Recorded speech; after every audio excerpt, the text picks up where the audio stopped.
Hello guys, welcome to the fiction series. Today we are gonna see, what if Naruto x Shalltear x Narberal x Evileye? Part 2. If you want more awesome fanfiction like this, don't forget to hit that subscribe button. So without wasting any time, let's get into the video. Hello again, dear journal of mine. Today, we're gonna switch things up a bit. It's sure to make you laugh, you who may read this. So in lieu of a common conversation, I have a question. What do you get when you stick an idiot between two almighty beings? Here's a little hint for you. Paste. But first, I want to play a little game. Outskirts of Karn. Something was amiss. Nigan felt it as keenly as he would the loss of a limb, as dearly as one might a favorite blade. There was something off about Karn village, though he knew not what. Unable to put his finger on it, he could only lead his men deeper into the ramshackle series of homesteads, all the while vigilantly maintaining his perimeter. Perhaps it had something to do with the suffocating silence hanging in the air like a shroud. The empty houses. Or maybe it was the strange chill lurking in the air, the complete and utter lack of anything resembling life in said village. Or man they'd been sent to kill, for that matter. They were to assassinate Gazef Stranov, of course. That was the whole reason for this farce to begin with. Attacking villages disguised as an enemy nation at the behest of corrupt nobles, slaying their strongest warrior to bait the kingdoms into open war with one another, a brilliant ploy, really. For he would accomplish this task, this duty, or his name was not Nigan Gridluin, captain of the sunlight scripture of the slaying theocracy. At least, that had been the plan. Needless to say, events weren't transpiring as he'd anticipated. By the 6th, how were they going to accomplish their mission when they couldn't find a single, bloody villager? As if they'd gotten up and left in the middle of dinner. What nonsense was this? They couldn't have fled. They would have been seen and run down by the angels long before they reached the forest. Yet they were clearly gone, spirited away to safety by some unknown means. Had they been lurking nearby, one of his summons would have surely noticed by now. Was it a trap? Captain, we've found someone. Finally! Heartened by his subordinate's words, Nigan blinked the ominous inkling away without a second thought and followed his underling into the town square. There he found a rather strange sight. Awaiting him within was not a man as he'd expected, nor their target, or even the village elder for that matter. 'Twas an elf. A dark elf at that. He wasn't even bound or gagged. Indeed, his subordinates actually seemed afraid to approach the demi-human and the strange cart he carried. Perhaps the latter had something to do with it. Crouched upon the battered frame of the wagon like some bloodthirsty beast, a tall woman with ice blue hair leered down at them with an eerie smile. A half-bred? She certainly looked the part. He didn't like that look in her eyes. She was looking at them as though they were no more than dirt beneath her feet. No, he amended, not as if they were dirt, but prey. And his men were afraid of her? The very thought threatened to send Nigan into paroxysms of anger. His own men, trained soldiers of the scripture versed in the most sacred of holy arts, were frightened by a mere elf and a woman? Absurd. How could they, members of the sunlight scripture, be skittish of such trash? Now that he drew closer to the elf. However, Nigan found the man's red eyes all too keen despite his humble hooded tunic, a fact which only further served to rouse his already inflamed suspicions. Dark elves seldom ventured far from their homeland. What business could one possibly have out here? Nevertheless, he drew himself up to address the irritating creatures as was befitting a man of his rank. "Who are you?" he demanded to know. "Name's Naruto," the elf answered readily, revealing a confident voice that betrayed its owner's less than humble origins. "This here's M wife, is Death." He indicated the lethe-looking lady with a bob of his head, causing her to preen slightly. "As to the who, we aren't all that special. Just a pair of merchants passing through." "What about you?" the blonde inquired, tilting his head beneath the hood to expose spiky blonde bangs. "What brings you boys here? Don't look like you're from these parts." The scum lied, of course. If this elf was a merchant, he'd eat his own boots. I could ask you the same thing, filth. The elf frowned, hopping down from his cart with a nimble bound. I told you, I'm a merchant. I like to travel. Restraining his growing ire at the recalcitrant demi-human, Nigan. What's in the cart? Naruto offered a small shrug. Odds and ends, nothing special. Then you wouldn't mind if we inspect it? You don't believe me, is that it? I'm hurt. Really. Save me your platitudes. You there? Search him at once. The merchant demurred with a small shrug.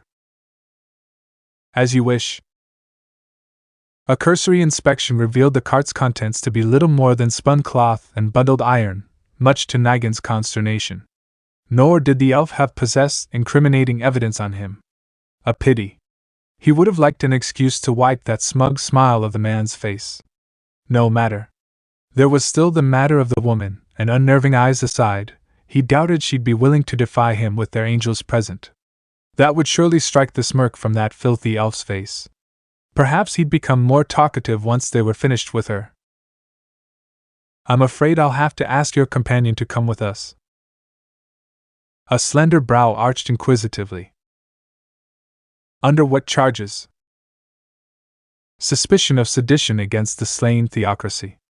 Nigan replied, smiling. An utter lie, of course, but one meant to draw a reaction from the blonde. In that sense, he succeeded. It was not the reaction he expected. So you call yourselves the slain theocracy, then? Naruto's head bobbed up and down in almost childlike delight. Interesting. I'm afraid I've never heard of them. Would you mind telling me more? Is it a country? Where is it located? Enough. She comes with us. Oh, please try. The woman declared coolly, placing a hand on the pommel of her rapier. I'm so tired of all this talking. Is death. Naruto put in sternly. Calm down. Those azure orbs flashed dangerously. Very well. An icy sensation coursed down the back Nigan's neck and pooled in his stomach. Where had this sudden chill come from? He could feel the conversation slipping through his fingers and it galled him to no end. Why was he wasting his time with this one? He had a mission to complete. And yet, again came that lingering feeling of dread and he furiously shrugged it off, refusing to admit defeat. Where are the villagers? Oh, bugger it! The man sighed, throwing up his arms. This isn't fun anymore. They're out of your reach. We've seen to that. Aren't you a merchant? For a fleeting moment, the facade slipped. Eyes the color of fire blazed out at him for but a moment, then dimmed. Naruto looked at him for a moment longer and sighed deeply. Yes, I am, he declared with a decidedly false smile. In fact, I have a very special limited-time offer for you and your so-called soldiers. Nigan barely heard him over the chattering of his own teeth. He could see his own breath now, visible as a cloud of steam in the frigid air. Cold. Why was it so cold? And what might that be? He forced through shaking teeth. That lightning grin of his again. If you apologize and leave right now, at this very moment, you can tell your children of this day. That sounds like a fair deal, doesn't it? Nigan bristled furiously. Fair? Filthy non-human! How dare he? The gall! He ought to be put to the sword for such base impudence. Still, he might make a good slave. Slaves were a popular and expensive commodity in the slain theocracy, dark elves especially. The elves themselves were psychologically broken and their ears mutilated so as to know their place in society, of course, but those who possessed skills and good looks were looking out worth a huge sum. Nearly the worth of a magical weapon. This one seemed handsome enough, if a bit willful. No, not worth being a slave then. He'd pay for his temerity here and now with his life. Know your place. Nigan gestured with his chin, and the nearest angels swept forwards, effortlessly cutting through the air. There was no warning for the assault, merely the slightest blur. At this, the brunette finally stirred, but it wasn't to defend. And possibly her faint smile only deepened, for to Nigan's mild annoyance, the elf didn't cry out as the blade ran him through. Didn't even move, for that matter. His only admission was to turn with the blow, his feet shifting ever so slightly upon the well-beaten path. Ha! It seemed all his bluffs had been for nothing after wait. A flicker of alarm passed through the men, shared by Nigan. Why hadn't he fallen? Why hadn't the angel pulled back by now? Surely they'd given orders. He was just about to tell his subordinate to do this very action when the angel inexplicably began to move. Something was wrong. In contrast to its earlier fluid grace, its movements now seemed stiff and unnatural by comparison. Forced even. As Nigan looked on in quiet consternation, he realized why. Naruto's face reappeared in the gap a heartbeat later. In one outstretched hand he gripped the unfortunate angel by the neck, heedless of the blade thrust through his chest. Impossible. Putting his mortal wound aside, surely a lowly elf couldn't possess enough strength to stop an angel with one hand? Yet there he stood, in open defiance of reality, crushing its throat. Then the laughter reached his ears. Well now? This is unexpected. The elf tittered softly, wrenching the flailing creature away from him. I don't feel anything. Nothing at all. Greater physical immunity, perhaps? Craning his hooded head aside, the blonde regarded his intact body with a wondering look that soon turned to one of understanding. I get it. That's good to know. I'll have to remember this. Greater physical immunity? What was that? With this, Nigan's composure finally slipped its leash. What foul sorcery is that, you filthy demi-human? He shrieked. Filthy? Naruto tilted his head, still cradling the hapless angel. That's your final answer? I beg your pardon? The elf sighed anew. You know, he drawled roughly, straightening up to his full height, I once read of a man who burned his enemies alive. Burn them all, I believe the phrase was. Burn them in their homes. Burn them in their beds. Me? I prefer ice.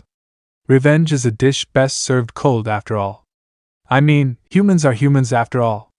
Most of us are ugly, broken creatures. Despite my flaws, I like to believe I'm one of the good ones, even after everything I've done today. I like to give people the benefit of the doubt, you know? Laughing, he rambled on, giving his captive angel a vicious shake. Try as I might, I like to be the nice guy. So, I wanted to be absolutely certain you were just as scummy as I suspected you to be. You had your chance. Several, in fact. What nonsense! Indulge my nonsense, then. The blonde waved his frippery away with a dismissive flick of his free hand. Or is that too much for your precious pride to bear? Nigan of the slaying theocracy. You rape and kill innocents and take slaves of the rest. I'll be sure to burn your precious country to the ground. I'll bring them a storm the likes of which they've never seen. He paused then, perhaps intending to let the weight of his words sink in, their poison in his blood. And when they ask why, I want them to know this. It was because of you. Nigan, my boy. When he next Naruto raised his gaze, Lewin finally saw the hapless elf for what he truly was. His filthy tunic burned away, replaced by crimson armor and fine robes. The staff appeared then, burning black. Only then did he realize his folly. I am so very disappointed. In that instant, several events occurred at once. With a deafening roar that threatened to shake the very earth under, the blonde raised his arm and slammed the angel to the dirt, obliterating its body into countless particles of light. It vanished at once, sword and all. In the next instant the village they stood in shattered like broken glass, leaving Nigan and his men standing upon the very field they'd forsaken some hours ago. The former reeled back, spying the true town as a speck in the distance, far to the south. Which meant illusion magic? When? How? None of this made any sense. Is death? Naruto turned his back then, causing his companion and Nigen to stiffen for entirely different reasons. They're yours. Leave one alive for questioning. Looking back, it was her smile that sealed everything.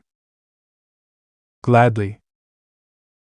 Some instinct compelled Nigen to leap backwards, desperately flinging himself away from the crazed blonde and his mad mistress. In that aspect, he was fortunate.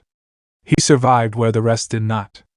Even as he leaped to safety, the ground turned to ice beneath his feet, freezing several men as they tried to flee, shattering them as they perished. At this, the rest finally recognized their peril and skittered away like drunken crabs, tripping over one another, forgetting themselves in a frantic attempt to escape the rapidly encroaching field of ice. In the chaos that followed, Nigen would always remember what came next. The laughter. It burst out of his death in a demented giggle as she started forward, the tip of her rapier trailing a long line against the now frozen field. Nigen saw his death in those cruel eyes, and something in him quailed at it. Fear. It coiled like a cruel snake in the pit of his stomach, tying itself into endless knots.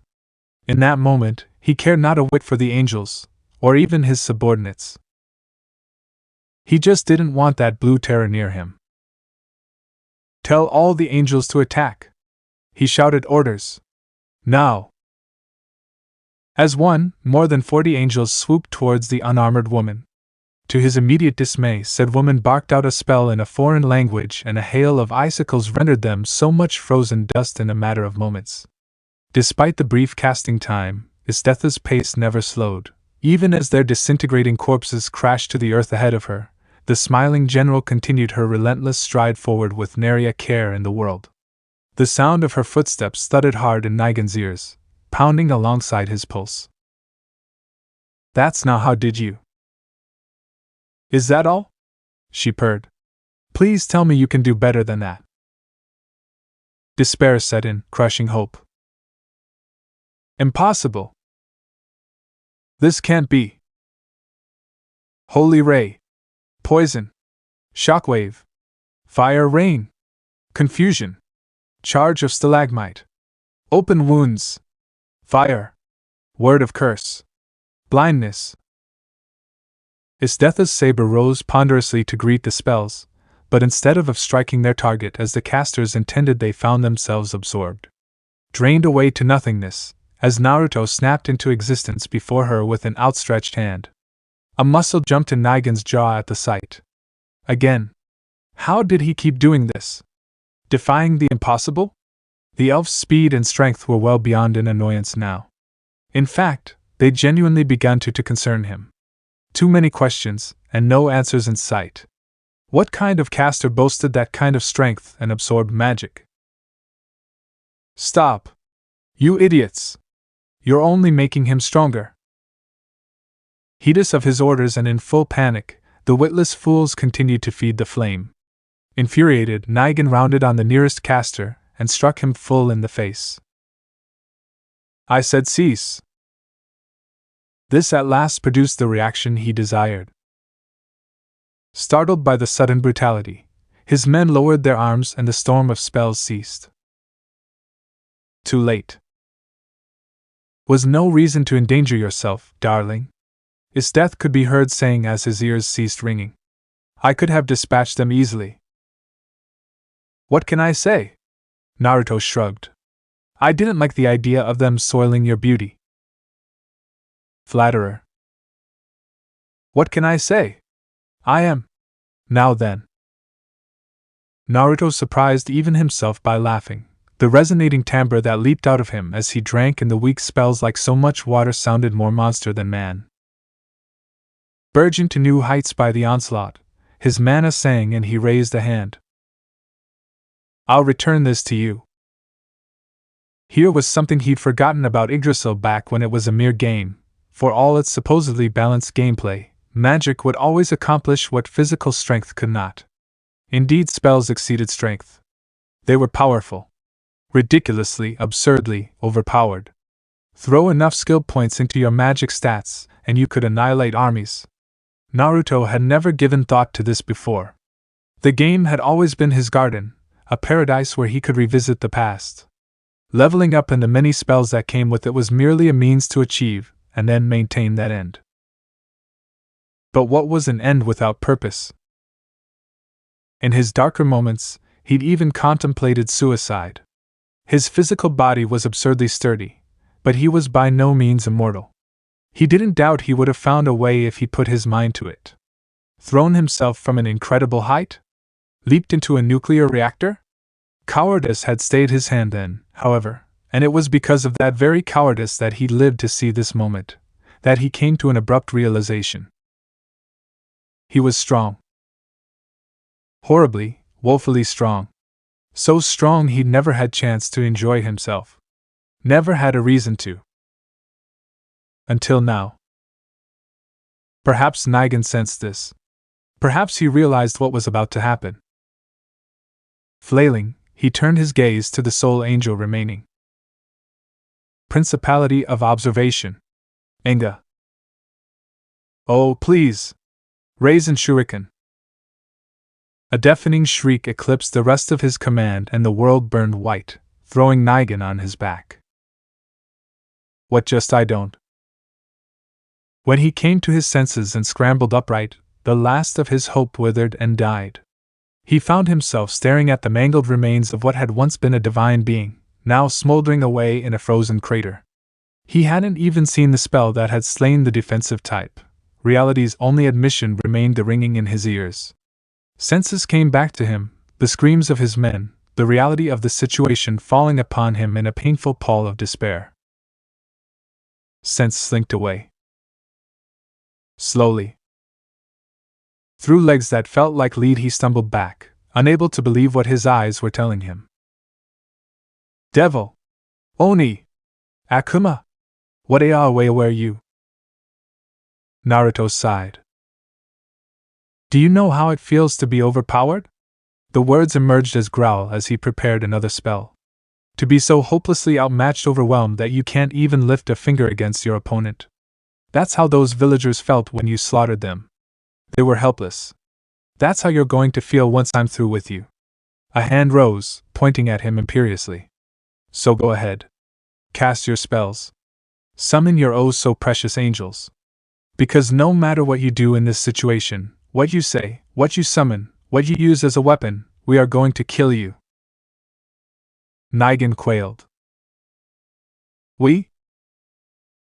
A voice like the grave itself rose from behind him a heartbeat later.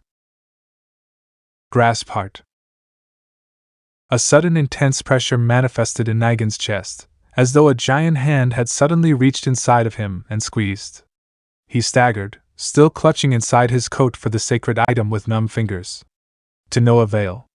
His arm refused to respond. It was all he could do to turn his head. In his final moments, as the mangled organ that had once been his heart wheezed out another beat, he saw his killer. The sight of it nearly killed him outright, for the face of death stared back at him in all its skeletal glory, eyes like blazing coals judging him and finding him unworthy. Then, as though dissatisfied by his inability to die swiftly, the elder lich raised a hand. Dragon lightning. Mercifully, Naigan no longer felt much of anything. As such, he was only distantly aware of fifth-tier spells slamming into him, hurling him away. His end was abrupt and immediate. It never once occurred to him that he'd yet to use his trump card. That his subordinates were being butchered by an armored woman wielding a massive bardiche, cut like wheat from chaff. He saw all of this, yet beheld none of it, felt not a thing. It wasn't until that moment that he understood what was happening. It was then, as a skeletal hand reached down and gripped the very essence that was his soul, that he realized his suffering had only just begun. Hey! Naruto's distant voice groused as the last of life slipped away. That was my prey. Hands off. Apologies. The lich rumbled. First come, first serve.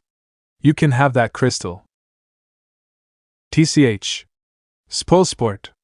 You weren't supposed to jump in yet, the elf argued. I follow my own whims, not yours. So this is a soul? Naigan whimpered, but his captors didn't react. The dawn broke then, in that horrid moment. No, no, no! It couldn't end like this. Not this. He wanted to die. He wanted peace. Naigan shrieked soundlessly, flailing to escape his prison, this fresh hell. No! No! Release me! I command you! Let me go! No one heard his screams. This world is a fascinating place. At first I thought it was merely the game of Yggdrasil brought to life by some fell magic, but no, there's more to it than that. I feel it in my bones. The people here live. They die. They laugh. They cry. To think otherwise, to assume that this world is still a game despite that notion, is the height of fallacy. Any creation here, of this world or not, lives. Thinks. Feels. Men, women, children, even the wild beasts of the forest themselves possess some semblance of emotion. As easy as it would be to ignore them, I cannot. I'm not that far gone yet. Hopefully I never will be. If I see someone in trouble, I'll help them. If someone fights an impossible battle, I'll do my best to make sure they beat the odds against them. If someone calls out, I've already had my wish granted.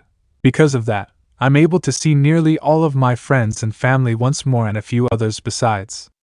Honestly, I don't know what to do with them. When I recreated Konoha, it was meant to be haven for me.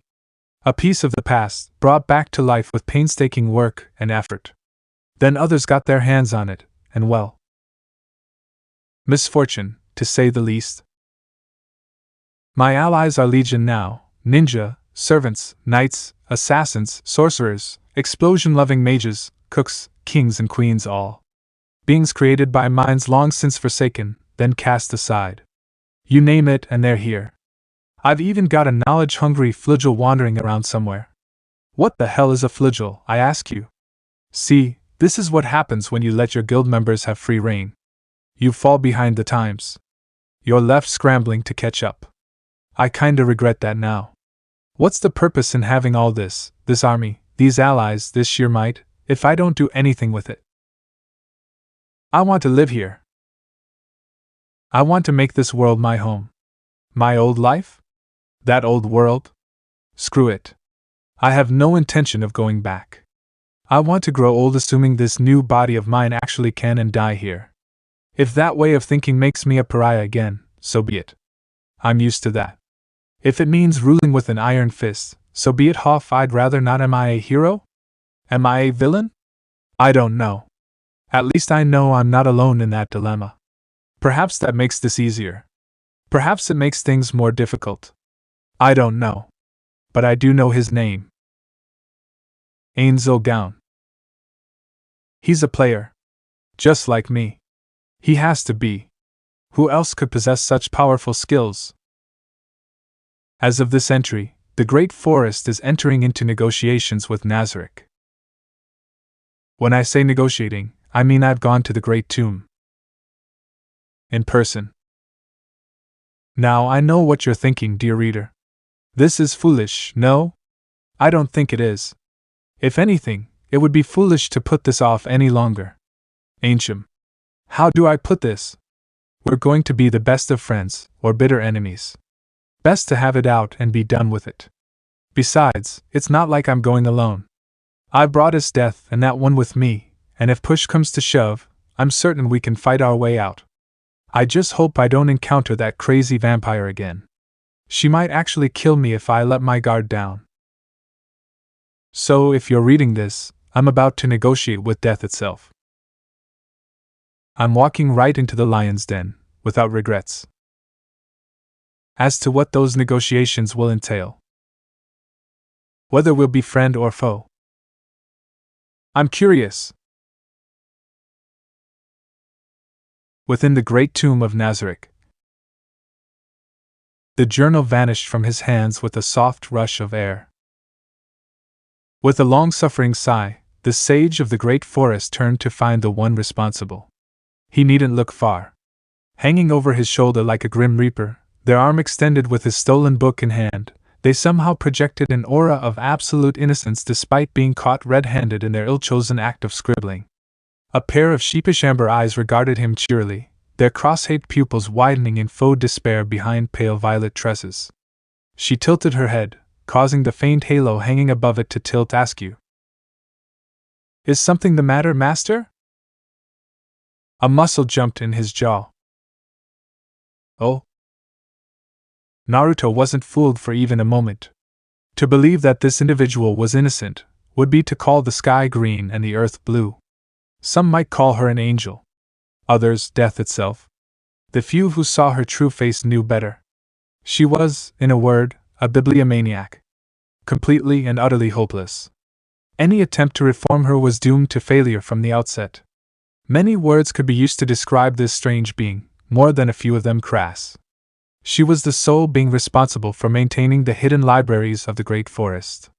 A hoarder of books. Not one of his creations, but faithfully reproduced by a member of Konoha all the same. She was a maiden clad in scraps of white, her midriff exposed for all to see. A seeker of knowledge. An peerless killer. An autodidact. Murderer. Presently, she was trying not to like she'd been caught with her hand in the cookie jar. Under any other circumstance, Naruto would have found her actions downright humorous if she hadn't scrawled all over what he had written and subsequently snatched his journal away from him. Perhaps sensing his gaze upon her, she nimbly retracted her limb and retreated to hide both arms behind her back, as though she could somehow hide her prize away from his prying eyes. Rather than chastise the flagel for her theft, he patiently extended an arm and crooked 4 fingers in her direction. Jibril.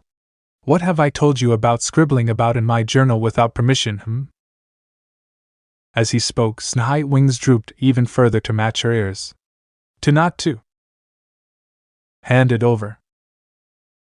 They drooped yet further. Still, she conceded to his words. Very well. Yes, my master. Here. Reluctantly, she returned the worn leather tome to its proper place in his hand. A flick of his fingers returned it to his inventory and sealed it there.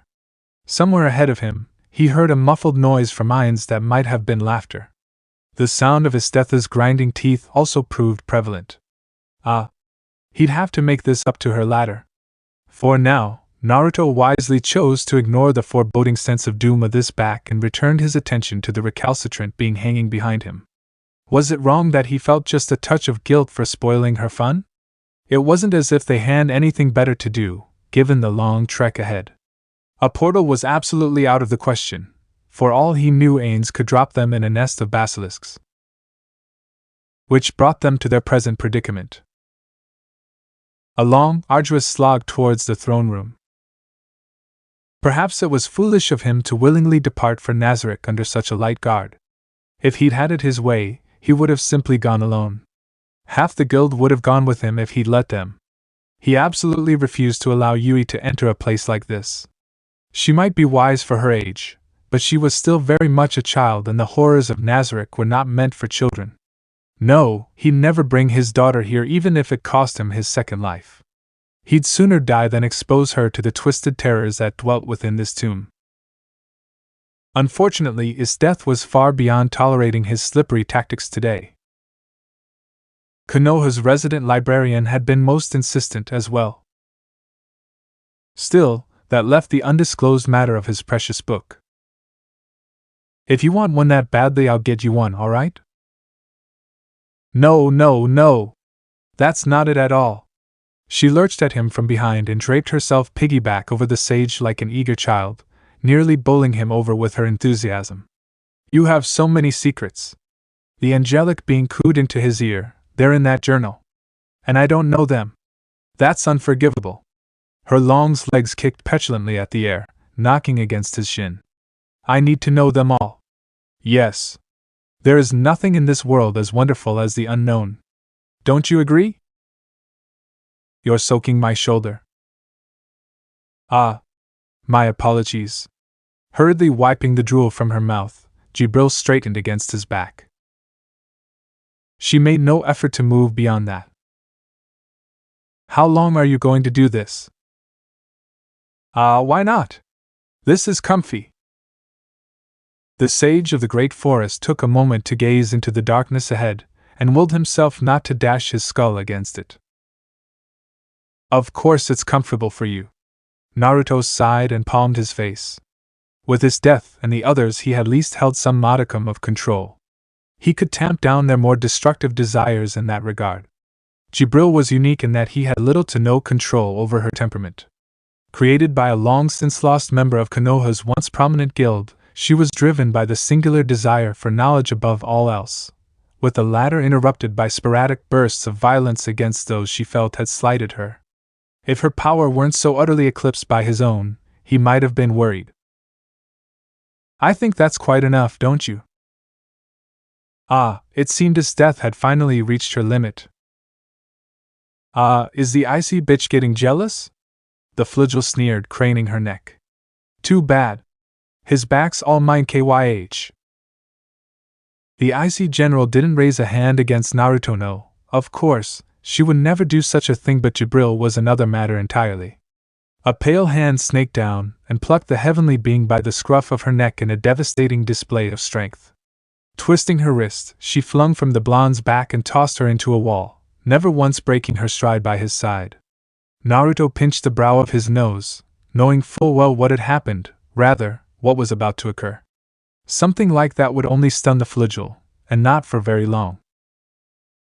This means war. An outraged snarl informed him that Jibril had finally righted herself, and done as she was wont to do. Naruto didn't need to see here to comprehend her expression. Her words had already done that much for him. Yes, any moment now as death was going to find herself on the receiving end of a decidedly mortal wound. Rather, she would have, were it not for a wall of crimson. Enough.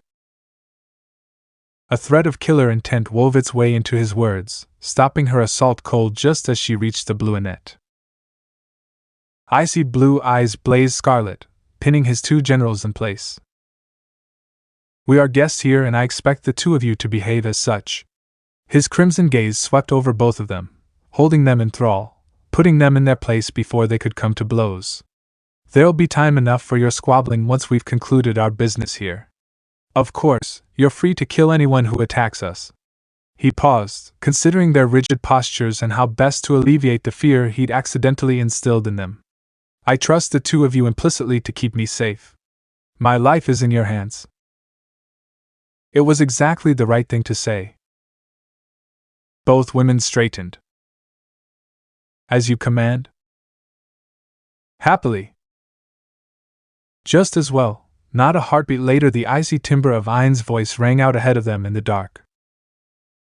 Are you quite done? We've arrived. The doors parted at the Overlord's touch, lending strong light in place of the faint braziers that had lit their way until this moment. A breeze rushed through the hall, snuffing out the flames. Not a bad effect. Perhaps he'd install something similar once he returned home. If he returned. The latter depended entirely on the outcome of the negotiations here. Naruto silently prayed for success in that regard. It wasn't that he feared Ain's or his powers, rather he was cautious of them. If he had to put this feeling into words, he'd call these feelings dangerously curious. Behind him, Jibril uttered a soft sigh. The room that awaited them beyond was, well, grand didn't even begin to encompass its majesty. Indeed, to even call it a room was the height of fallacy. This space was large enough to house a mansion. A grand expanse beyond compare, its beauty rivaled only by that of the great forest. Of course, Naruto was biased in that regard. He could never accept something to be the equal of the home he'd so lovingly crafted. But that didn't mean he couldn't admire its beauty. So, this must be the throne room, then.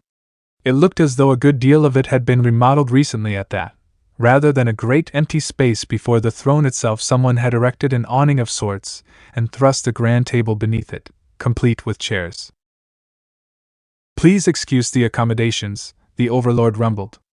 I'd asked for something a little more grand, but it appears they didn't have time to set up. No, that's fine. Naruto managed through clenched teeth, a muscle jumping in his jaw. I'm ready to begin whenever you are. If he noticed his irritation, the undead didn't show it. Good to hear. Without another word, Ainz claimed the foremost seat for himself at the head of said table. All of this would have been well and good, had that been the end of it. Unfortunately, someone else occupied the southernmost chair. She had risen and bowed in Ainz's approach, yet her pale visage had not once turned in Naruto's direction. Indeed, she appeared to be ignoring him outright, despite the pleasant smile adorning her cherubic features. As though sensing his gaze focused on her back, she tilted her head and turned to face him with that insufferable smile of hers. Slitted crimson eyes rose to meet him, like his own and yet entirely unlike them, regarding him with sardonic delight. Naruto managed eloquently. This was the source of his flustered state. Of all the individuals he'd expected to encounter here in the great tomb of Nazarick, this was the worst possible outcome. It wasn't fear that caused him to clench his teeth, but anger. This put the negotiations at a poor start indeed. If she was here, that meant she was doubtlessly going to reveal his previous incursion to Nazarick. He'd hoped to reveal it on his own terms and apologize, but this one, yes, this one was undoubtedly going to make things difficult for him. After all he'd put her through, he couldn't expect any less of her. Of course, he had no way of knowing that Ainz already knew of his activities, and thus anxiety and anger sank their searing fingers further into his mind. Troublesome vampire. He ought to erase her right here and now. As he looked on, she rose for a second. Greetings, Lord Rikudo-sama. She beamed, sketching a genteel bow. I'm pleased to see you survived our last encounter. Oh, and you brought company. Her crimson eyes noted Jibril and his death with a faint hint of scorn, unable to see the two for who they truly were. Were you that terrified? His death hissed softly, placing a hand on the pommel of her weapon. You dare dash. It's fine, is death. Naruto's teeth clenched down until he heard something crack in his jaw. Ah ha ha ha, he forced a laugh, it's good to see you again. Imperceptibly, the vampire's smile widened just a bit. I do hope you will entertain me a second time. Just like that, Naruto suddenly and abruptly reached his limit. He couldn't say what it was about Shalltear that irked him in that moment. Perhaps it was her face. Maybe it was the smile. That she'd so easily gotten under his skin, achieved the upper hand, or the fact that she took great sodding delight in deliberately dismantling his plans. Whatever the case, he found he couldn't contain himself any longer. Yes, it couldn't be helped. That temper of his was never something he truly mastered, and Shalltear knew just which buttons to press. However, let it not be said that he didn't have his own way of countering such diatribe. Ha! He growled in an unbelievably dark tone. Era, have I upset you? I do, Oppo. Red eyes narrowed to slits. Pads? He quipped. You filth. Crunch. Shalltear's hand knifed into his chest, only to find itself deflected by the impenetrable wall that was his armor. Naruto, for his part, took the strike in stride and retaliated with one of his own. As she looked on, his body seemed to warp and twist in on itself, sprouting extra limbs where there had been none, taking on a monstrous appearance. A clenched fist roared down at the vampire's exposed head, and was narrowly blocked by her open palm. The sheer force behind his strike caused the limb to buckle and cratered the stone beneath their feet. Realizing her peril, the peerless vampire felt her beautiful visage pale as she struggled beneath the raw wrath of the being before. Ah, that's right. She'd nearly forgotten. This filth was a supreme one. A being near or equal to that of Ainsama. Which meant... Perhaps she understood just how much he'd been holding back in the past. Whatever the case, the thing looming over her instilled a terror in her she'd never felt before. Now laughing now, are you? You shitty vampire. Ah, that's right. Ainz remarked, utterly unfazed by the potential life-or-death squabble taking place before him. I remember now. You fought him before, didn't you, Shalltear? Yes, Ainsama. Shalltear's head snapped toward him. He did such terrible, terrible things to me. Ho? Red eyes swiveled. Is that so?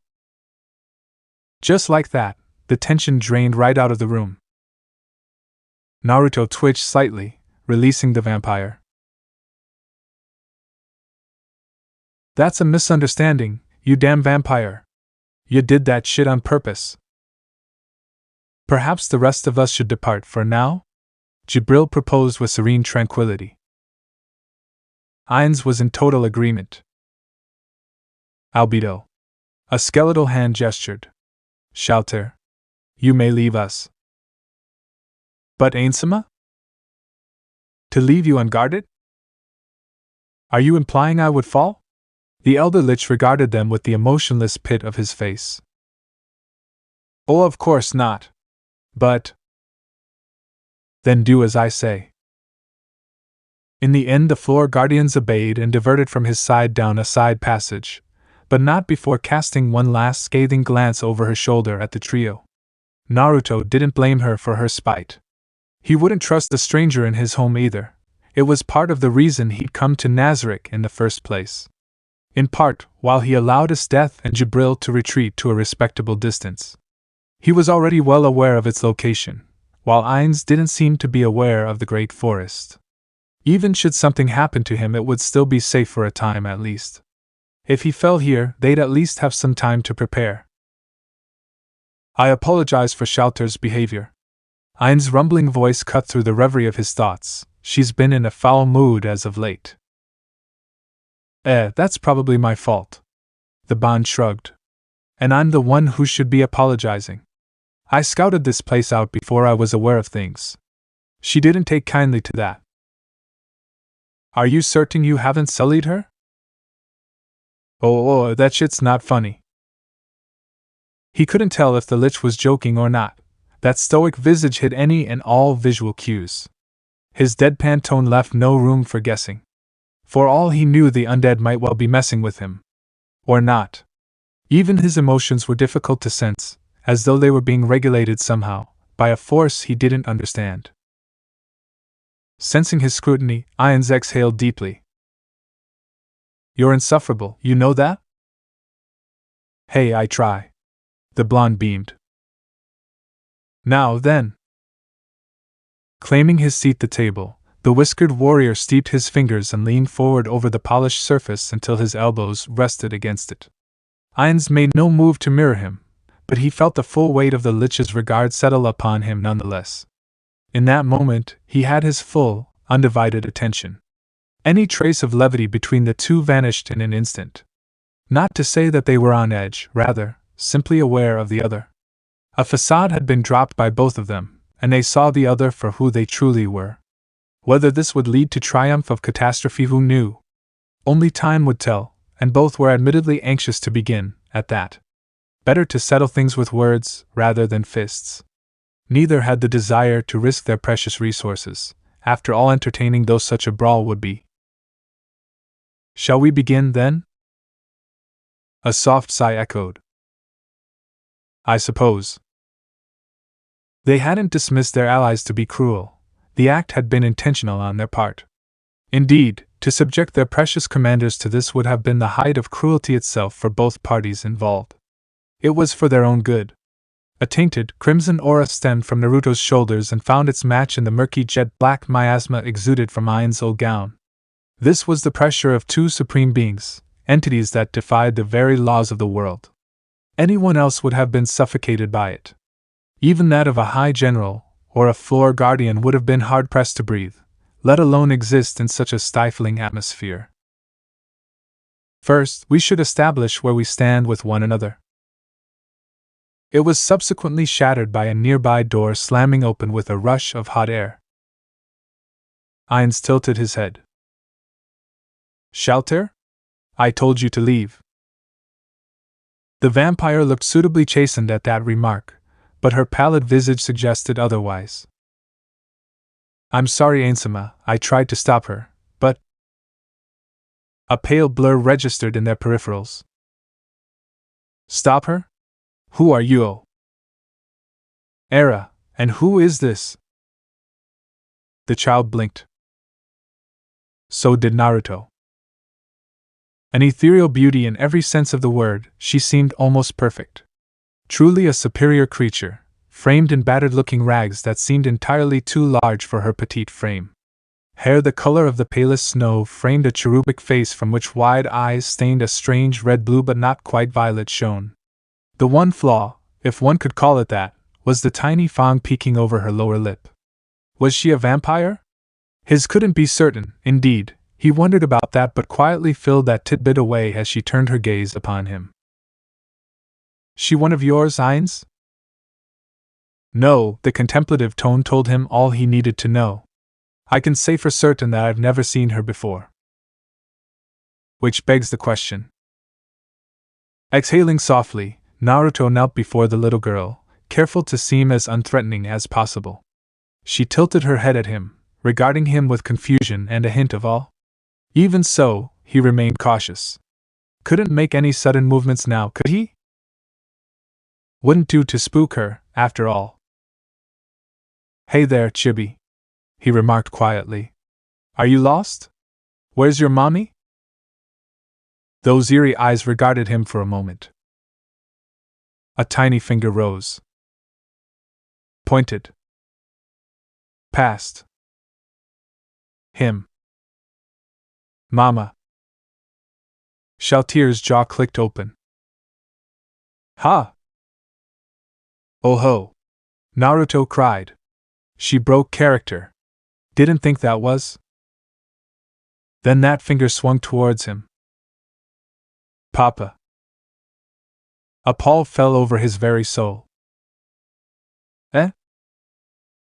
Oh ho? A deep, dark voice resonated behind him. I entertain you in my home and this is how you repay me? By sullying Shalltear?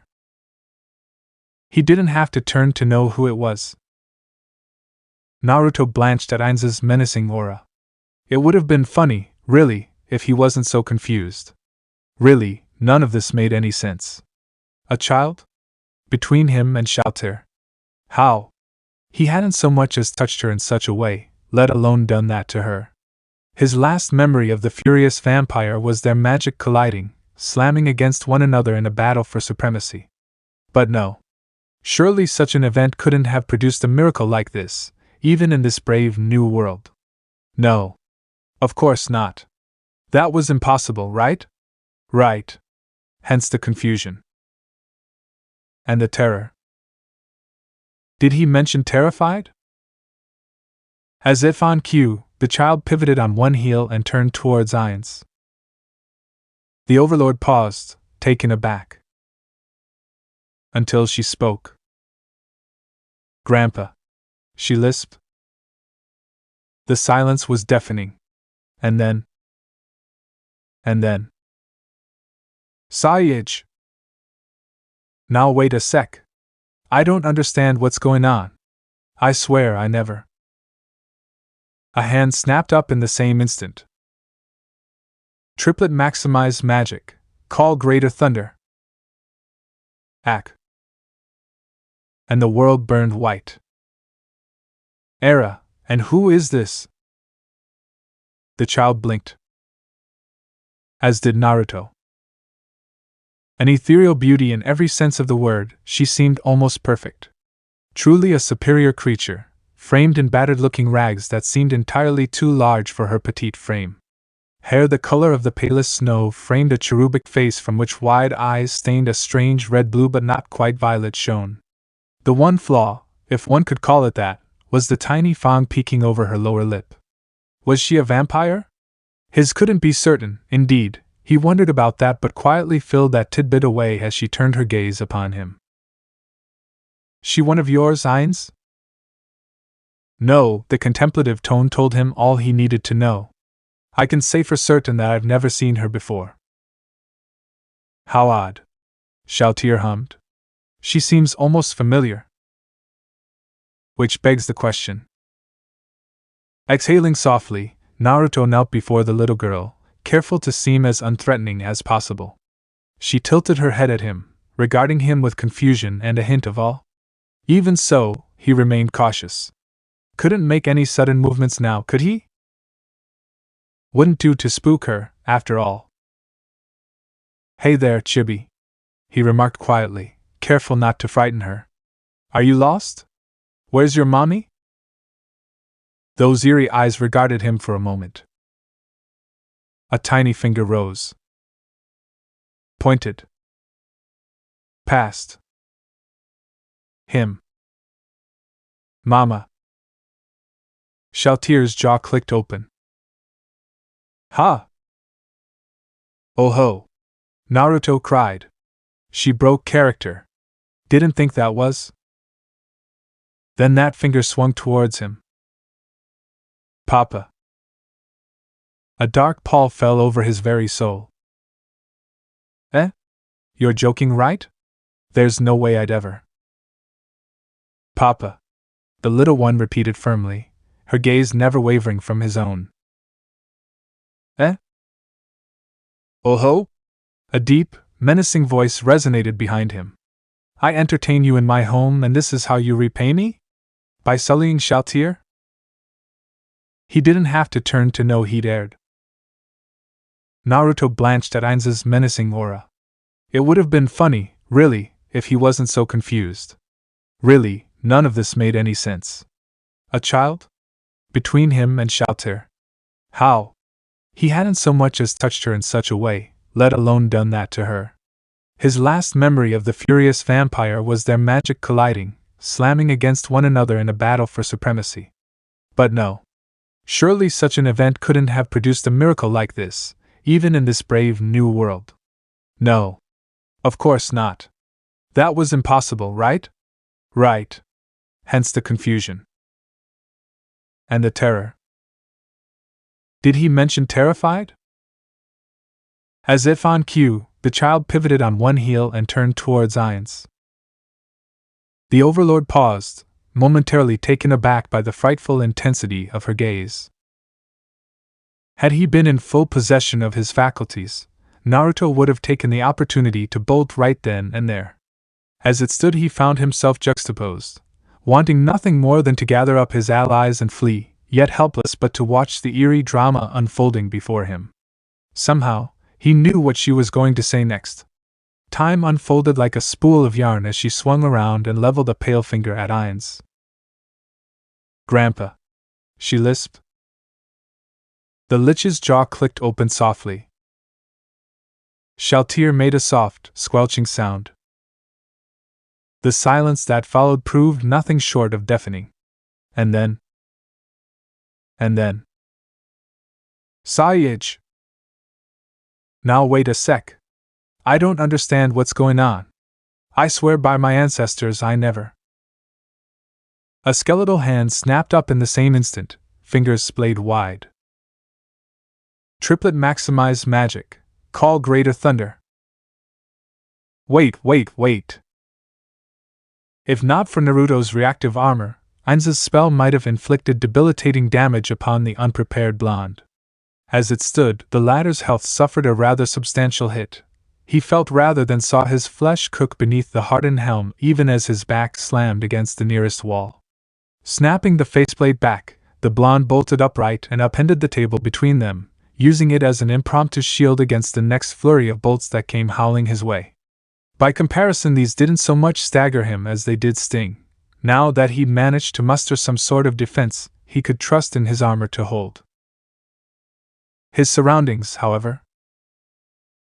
Not so much. Oh dear. A betrayal. Istetha's delighted whisper rang in his ear despite his previous order to stand down. How unexpected. How can you be so nonchalant about this? No, never mind. Don't do anything. No attacking. But where's the fun in that? Jibril whined. Will you just both stop? Aghast, he flung up his arm in a vain attempt to ward off yet another slew of spells. Oh, Ainz! I can explain. Eri think. As quickly as it had come, so too did the storm of spells subside. He almost wished it hadn't, for when he finally dared to peer over the edge of his battered shelter, death awaited him beyond. Mana rose from him like a broken sieve to send the Lich's robes fluttering in that unseen breeze, a hellish black and blue bruised glow that reminded the whiskered warrior of a gaping pit, a bottomless plunge with no end in sight. Ainz was all coiled muscle despite the distinct lack thereof, his eyes twin pits of hellish flame, ready to swallow him whole. Oh ho! The word emerged as little more than a raspy hiss. Do tell. Can you put the aura of despair away first? It's annoying. You're made of sterner stuff, I'll give you that. For a fleeting moment the sage honestly considered simply bugging out and leaving the elder lich to his own devices. Surely an alliance wasn't worth losing his life. Yet a thorn of pride pricked his heart and held him back. Not only did his spirit rankle at the idea of being framed for a crime he didn't commit, but he genuinely wanted to understand the foreign being before him. In this moment, he felt more alive than he had in centuries. Beyond his own life, he genuinely had nothing to lose and everything to gain. Besides, if Ainz truly was another player, as he suspected, then he felt a bit of kinship with him. He might be cold at times, but he too was one who'd stayed with Yggdrasil until the very end. One who hadn't been willing to let this world go to waste.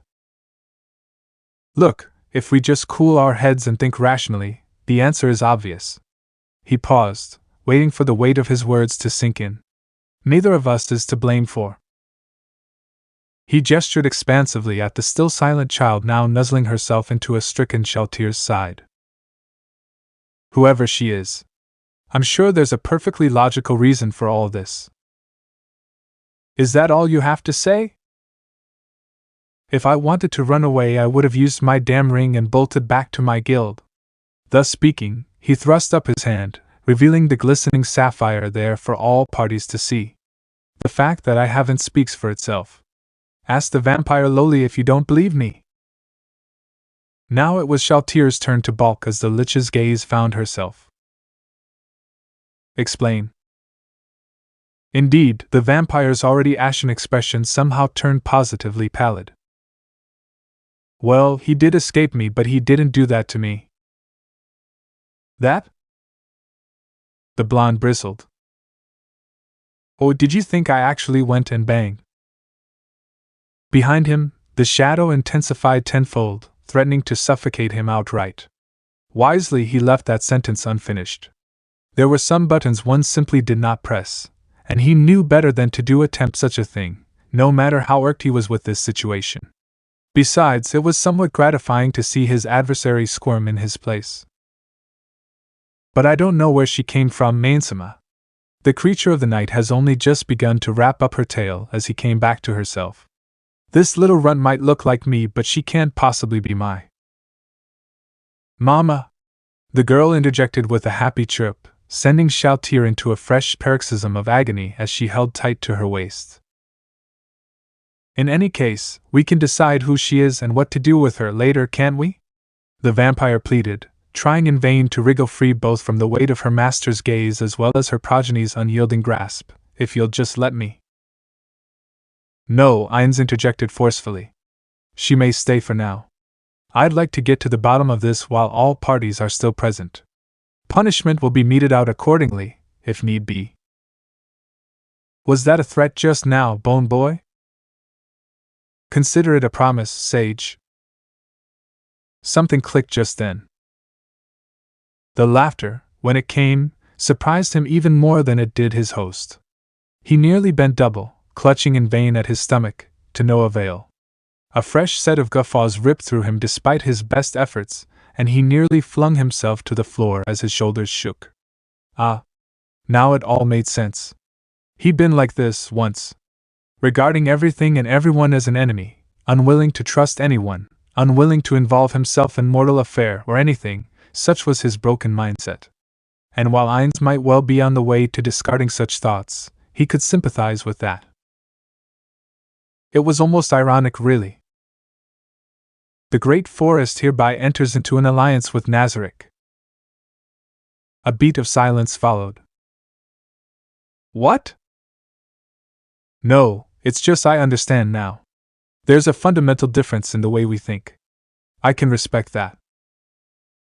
Those hellish eyes rounded on him with frightful intensity. And what difference might that be? Naruto raised a finger. Let me present you with a likely scenario. If intruders were to infiltrate your home, you'd likely kill them as a matter of principle, would you not? Based on what I've seen thus far, I'd say you probably would. He nodded. You'd slaughter them to a man. Why? Because you'd consider that a mercy. I, on the other hand, would give them a choice. Call it the whim of someone who's lived entirely too long, but I believe in second chances. Let us say someone, or several someones, were to assault my home in the great forest. I would give each of them one chance, one opportunity, to lay down their weapons and swear their allegiance to me. Was that pity or scorn in the Lich's gaze just now? He almost challenged him, but in the end, thought better of it. Isn't that a bit foolish of you, Sage? Some might even call such a mindset woefully naive. Tilting his head aside, the whiskered warrior flashed the elder Lich a small rueful smile. Of course, if each of them refused my most generous offer, they'd have to die. I may not agree with you there, but I can understand your decision. Well said. What do you say then? Do we have an accord? It came as something of a surprise when he nodded. Which brings us to the matter of the girl, then. The girl blinked at them both, baffled. Well, she needs a name. Feels good to be home again. Better to write my thoughts down once more. You know, it's funny. It's been 2 days, but it feels like years. Perhaps that's the immortal in me talking.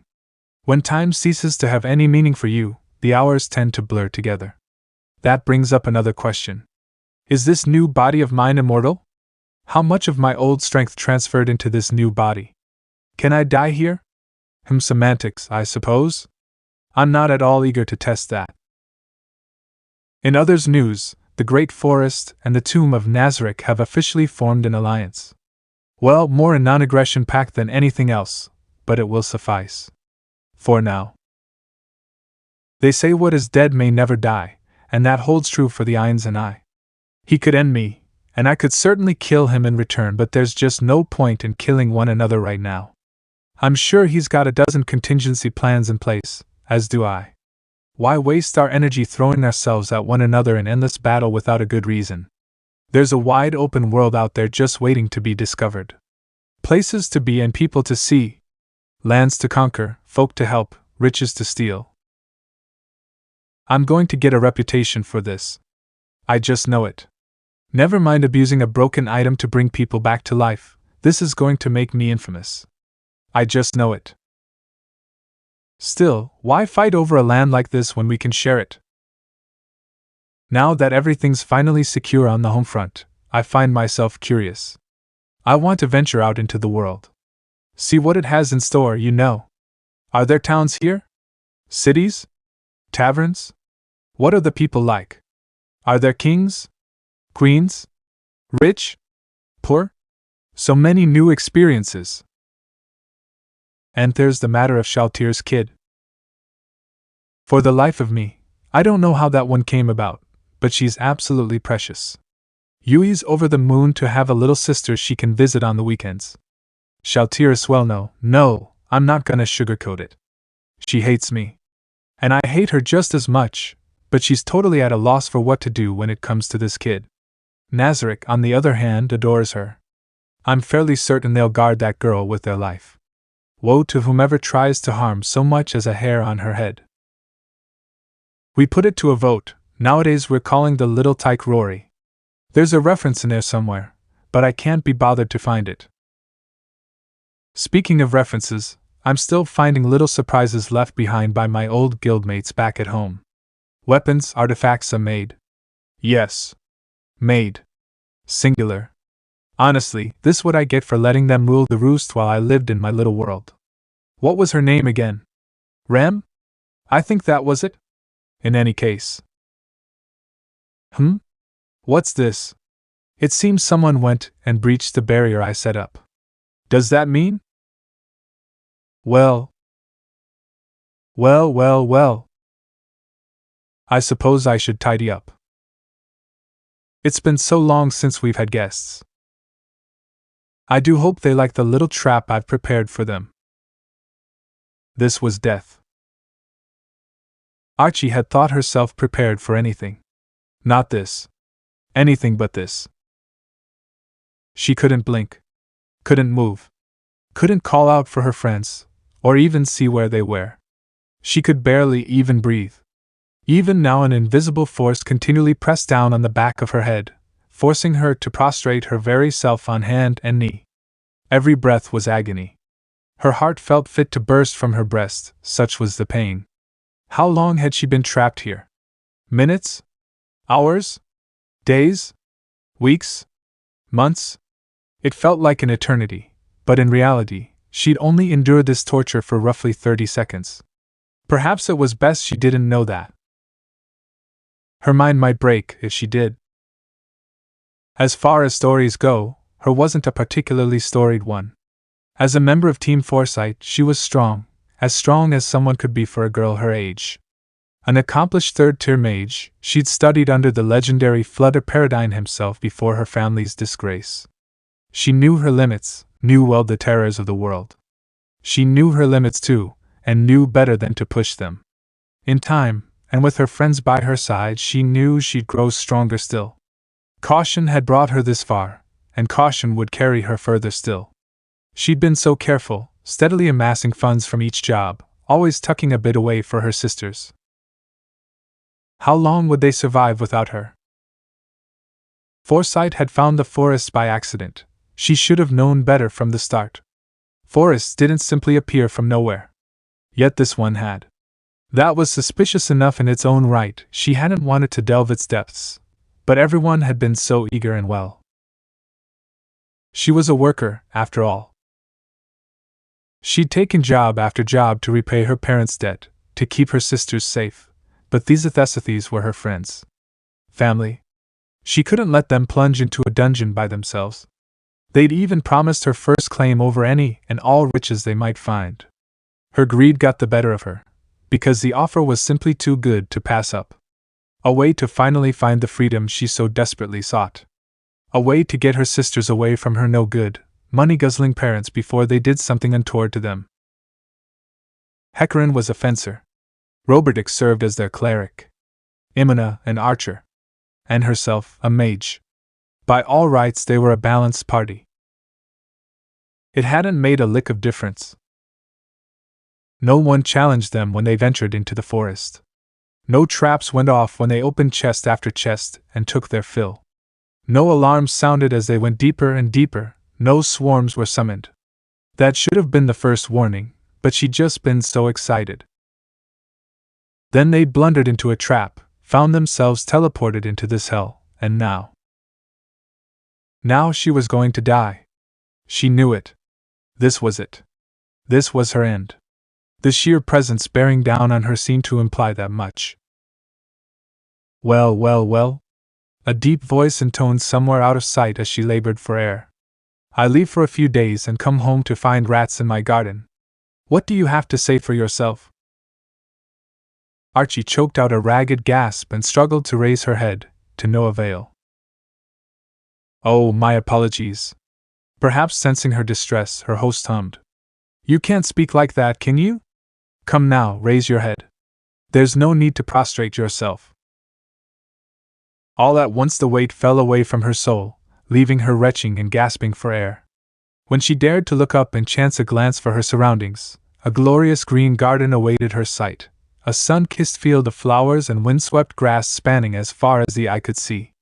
It was, in a word, paradise. A lovely grove untouched by man and civilization alike. No man-made arena was this, but rather, a simple pleasant pasture, the kind one might find somewhere out in the wilds. And there, in the midst of it all. At a glance she couldn't really call it a chair, it looked like the seat had simply grown up from the ground itself, formed by roots and bark alike. It was a mighty thing to look at by itself, but the armored being currently sitting within that caused her spirits to plummet like an anchor in a storm. Mismatching eyes of blue and scarlet gazed back at her, set with a tan yet whiskered face framed by tawny blonde hair. Pointed ears twitched ever so slightly beneath her gaze, and a small, distracted part of her realized that this was a dark elf. She'd not seen one before. There, seated on said throne, the sage of the great forest awaited her. He made no effort to hide who he was. She could feel the mana flowing from him. At least, Archie assumed it to be mana. She couldn't be wholly certain of its nature, but she could see it in her mind's eye. A flowing red tide that seemed to bleed from his very shoulders to waft across the grass like smoke.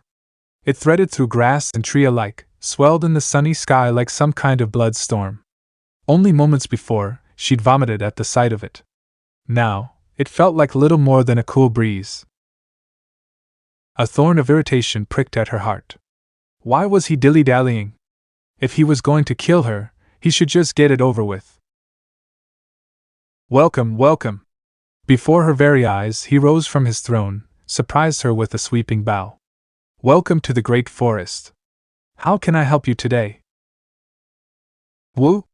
Archie managed eloquently. Her host tittered softly and offered her his hand. I'm afraid I don't speak gibberish. Here. Let me help you up. In that moment, she wanted nothing more than to bolt. Better judgment had her accepting that callous palm. Who are you? Many things. His self-depreciating smile didn't fool her for a moment as he gently helped her finding her footing. But you? You can call me Naruto. Archie warily tugged her hand out of his grasp and took 3 steps back, ready to spring away at the slightest provocation. Even now she could still see that strange red light shrouding his body, and it left her on edge. Her every instinct shrieked at her to run, yet fear left her legs leaden and heavy. This foe was beyond her. He'd yet to so much as raise a hand against her, and she already knew. What was he? The closest she'd ever come to an elf was Imina, and her friend was only a half-blood. She'd never seen a dark elf in person. Yet this one made no move to strike her down. As she looked on in quiet horror, the now-named elf walked away from her. A flick of his wrist summoned a gnarled black staff to his right hand. Her entire body tensed for an attack that never came. Instead, she looked on in quiet awe and confusion as the root and bark of his throne began to unwind, twisting themselves into separate shapes. In a matter of moments, she found herself faced with a small table and a pair of chairs, one of which was promptly claimed by her host. A tan hand dipped through the air itself, palm vanishing into a small crimson portal. Let's see, whiskered cheeks pinched in a frown, it should be in here somewhere, aha! There we go! Not a beat later, his arm re-emerged with a large earthen pitcher and a par of small glasses, the latter of which he laid out on the table. Without so much as a glance her way, he began to pour into them, one at a time. The faintly sweet scent of rum reached her nose as he topped off the second glass. Thirsty? He offered it to her. In times such as these, a stiff drink soothes the nerves. Archie regarded the pitcher like a poisonous snake and shook her head. Skittish, aren't we? A blonde brow rose. Come now, I'm not going to drug you. When she made no move to approach, he took one of the glasses and knocked it back with a grunt. See? He grinned, reminding her of a Cheshire cat. Harmless. Come on, sit down. I don't bite. Really. Promise. When he didn't keel over or start clutching at his throat in abject agony, the skittish little mage dared to approach the table.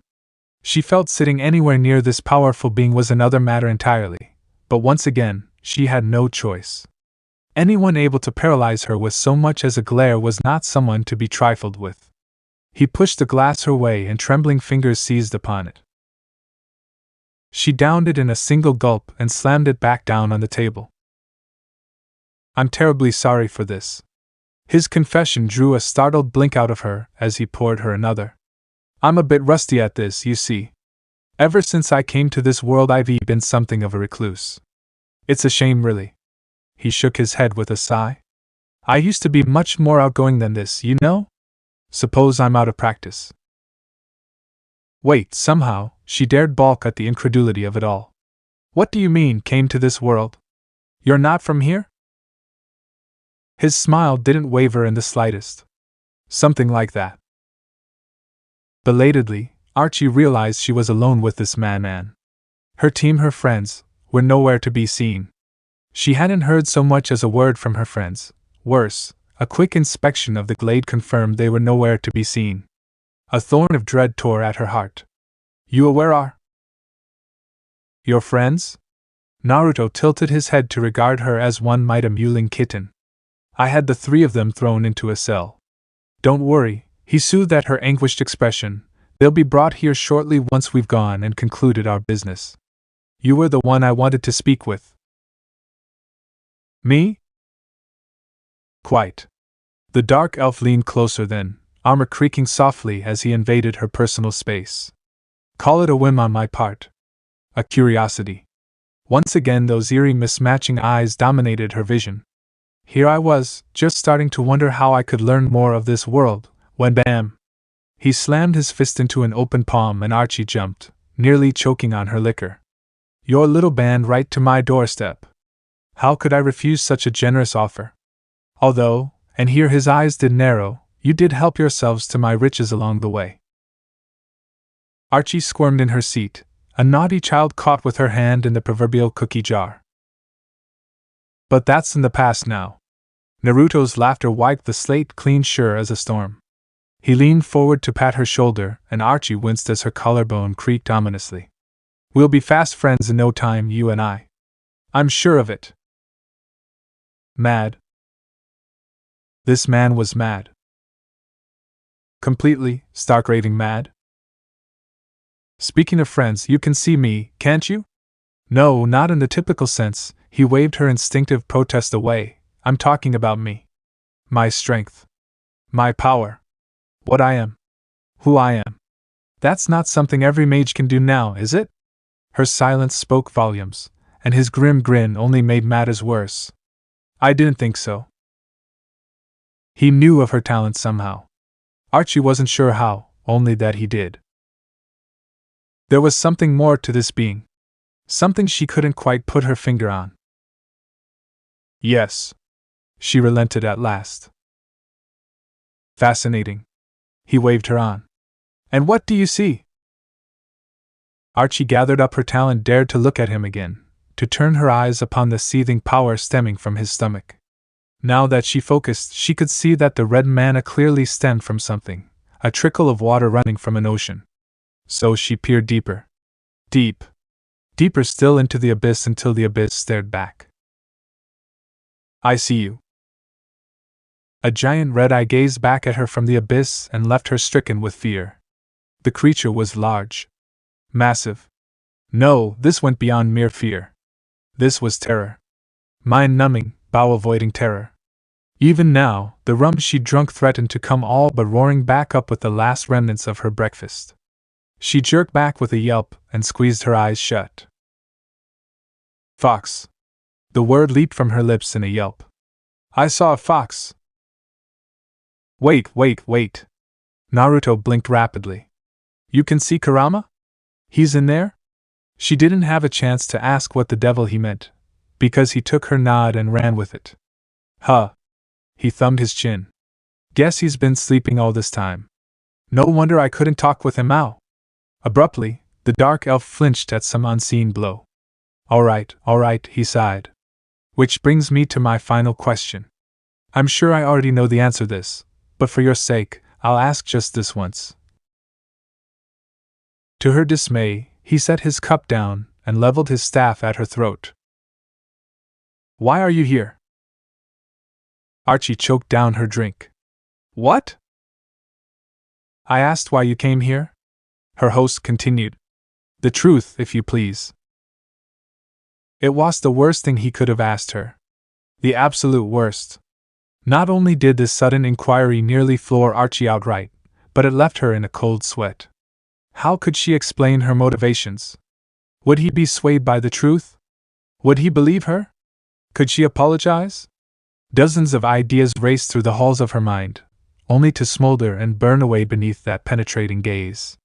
If she told him the truth that greed had brought them here, nothing more than personal gain wouldn't take it well.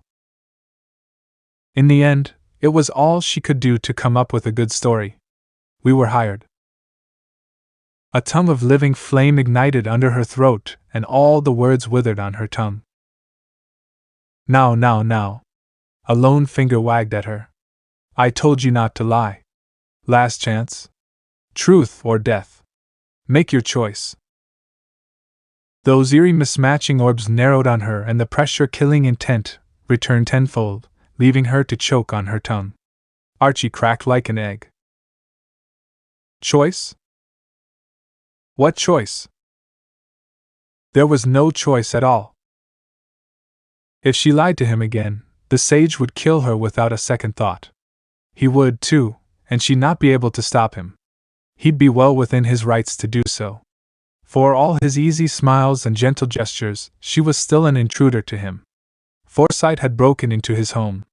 Her fate had been sealed the moment she'd woken up here. To hell with her parents. To hell with her honor. They could rot for all she cared. So long as she and her friends survived, no. So long as her sisters could live. I'm so sorry. She threw herself past his staff and landed at his feet with a sob, to press her head against the ground. Please! I'll tell you everything. No! I'll do anything. Just don't kill me. Words tumbled out of her mouth like water from a broken sieve, and she babbled helplessly before him. Told him everything. Who she was, where she hailed from, what her parents had done, why she was so desperate to take her sisters away from them. And throughout it all, the sage listened. He didn't utter a word.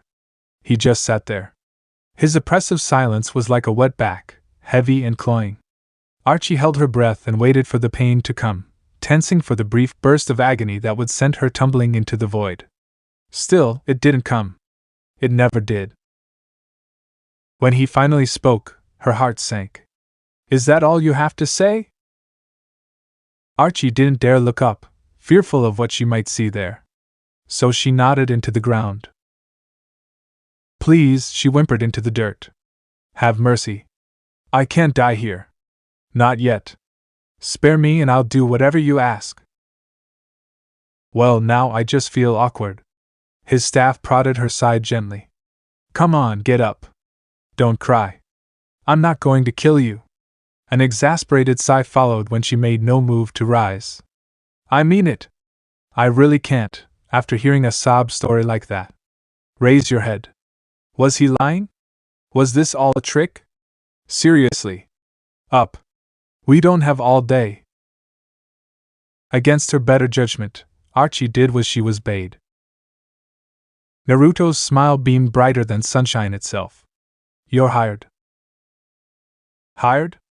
Her eyes fluttered shut and open in a series of rapid blinks. Me? For what? Two don't understand. No, you don't. Now then, Naruto's smile took on a decidedly predatory edge. Would you kindly tell me more about these parents of yours? I'd like to meet them. Tell him? Archie told him everything and more. She spoke for hours, pausing only to drink when he pushed a cup of warm rum into her hands. She told him everything. Every little bit of it. And from this single encounter, the fate of this world changed once more. The non-aggression pact with Nazarick still holds. That said, it's been a rather dull few weeks, really. Rory's a lovely child given the circumstances of her birth and all, but Shalltear still wants to kill me whenever I visit the tomb.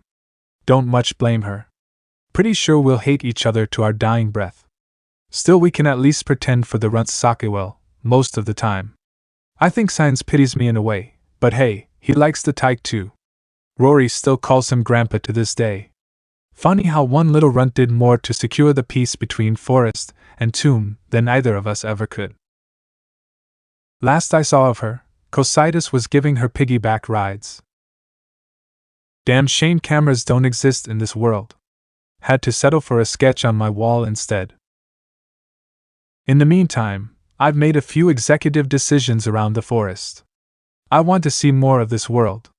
Learn what makes it tick and keep intruders from venturing into my garden. Foresight was a surprise, but their intrusion proved a benefit in the end. Not only did I snag myself an assistant and 3 loyal followers, but I learned a little more of the outside. There's a hunger in me, now. A need to learn. To understand this video game turned world. Or is it a different world entirely? How do I wake Kurama up? How did he make it here with me? How do I keep the peace between us and Nazarick? So many questions. I want answered. If I don't find them soon, I fear or I'll go mad. I suppose this is the beginning of a new adventure. Sasuke and Gaara can help you run the place for a few days until Archie and I get back. Because wouldn't you know it, I found the perfect place to start. Only took a few days of spying, a few bribes, and… well, actions speak for themselves, you know. Welcome home. There was an elf sitting at Zanek's desk. Not just any elf at that, but a dark elf, one-armed and armored to the teeth. Mismatching eyes of sapphire and scarlet rooted him where he stood, framed by tawny blonde hair and whiskered cheeks even now dimpling in a small smile. His crimson armor glistened in the low light, much like his smile. A young blonde woman clad in auburn leather armor stood beside him, blank blue eyes staring unfalteringly ahead as she clutched a black staff in both hands. Ah, a magic caster. Well, that settled it then. There was no chance he was leaving this room alive. Prince Zanek, was it? The dark elf grinned. I've come to bargain. Zanek blinked. He blinked hard. They weren't here to kill him? Was there a chance, then? Should he try to escape? On a certain level, Zanek knew he should say something, shout, scream, anything at all. It was a perfectly rational response to finding an armored stranger in one's chambers. But he couldn't. Something told him if he cried out now, he would die. How had this man, Dark Elf, found his way into his private chambers? Any brute could have smashed his way through a few guards, but he just left his outside. They were waiting for him even now, on the other side of the door. And by the look of things, nary a soul knew he was here. So how? He must figure it out, and soon. His very life might depend on the answer. Please, the man gestured to the chair opposite him. Sit. We have much to discuss. No choice but to comply. And so he did, sliding into it. Might I ask your name? Rather than retort, the dark elf held out a hand. A portal appeared in the air. He dipped his hand into it and drew forth a crystalline pitcher, followed by a pair of clear glasses. Care for a drink? Zanek gulped. Please tell me that's water. Don't worry. The elf nodded. It is. Then I'll have some. They drank in silence for a moment, agonizing seconds in which Zanek's ear threatened to burst from his chest. Calm. Calm down, now. He had to be calm. Panicking now would only send him to an early grave, and then where would he be? Dead, that's what. Yet, in the same vein, he could hardly demand answers from the being sage, sitting before him. Something told him his guest wouldn't take kindly to any such rudeness on his part. And so Zanek chose a broad approach instead. Do you know who I am? I do indeed. Zanek Valianaganarao Vazelf, esteemed second prince of the Riestei's kingdom, the stranger gestured to the blonde woman at his side. I'd like you to meet Archie E.B. Raufert, my assistant. The woman in question bowed her head a little as her master prattled on. Quite the mouthful, these names of yours. He took a breath for air and sighed as he slapped the desk. You people and your long titles. I can't even begin to understand them. Whatever happened to a good old-fashioned first and last name? That girl is your assistant? Every good ruler needs one. The blonde hummed. Couldn't rightly make her a maid. Rem would have been upset. His brow furrowed. I feel like I'm missing some context here. You are. The blonde tittered. But where are my manners? I know you, yet you don't know me. He laid a hand against his forehead. I'm Naruto. It's a pleasure to finally meet you, face to face. May I inquire as to why are you here? Curiosity. The blonde knuckled that fist to the side of his head and stuck out his tongue. You seem like you've got a good head on your shoulders. I'm not interested in that braggart of a brother you have, your sadistic sister, nor that kind coward you call a father. No, he shook his head, I came here to make a deal with you. And now they came to the meat of the matter, terrifying though it was. What manner of deal are we speaking of? Good, good. His words had the elf's head bobbing in agreement. He wasn't wholly certain that was a good thing. You don't leap in without thinking. Another reason to keep you alive. I'm interested in this kingdom, you see. A hand swept toward the window behind him, lazily swiping over his shoulder. Moreover, its adventures. Some tried to raid my forest a few weeks back. Granted, they weren't from this kingdom, but I'd like to nip things in the bud before you and yours get any ideas.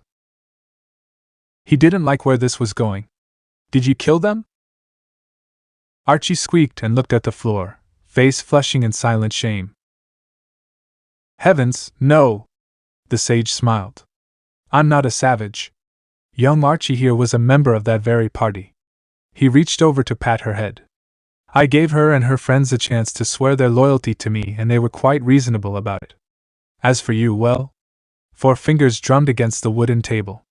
From one ruler to another, I understand you can't go around swearing fealty to me, but I'm prepared to be more generous if you agree to enter into an alliance with me. Ah. And now they came to the meat of the matter. Generous how? Naruto leaned forward. How would you like to be king? What do you say to that? Zanik stilled, then laughed aloud. Preposterous.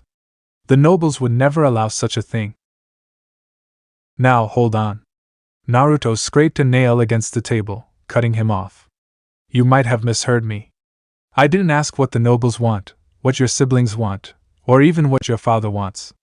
He dragged it back with painstaking slowness, carving a divot into its surface. I asked what you want, dear Zanik. Those wicked eyes drilled into him, searing his very soul. Do you want to be a good leader? Do you want to help your people? Do you want to save your kingdom? Damn him, but he did. Still, a question needled him. Save them from what? Let's be honest with one another, Zanik. He didn't even have a chance to answer the question, because the sage did it for him. If I can't have peaceful neighbors, I'll settle for no neighbors at all.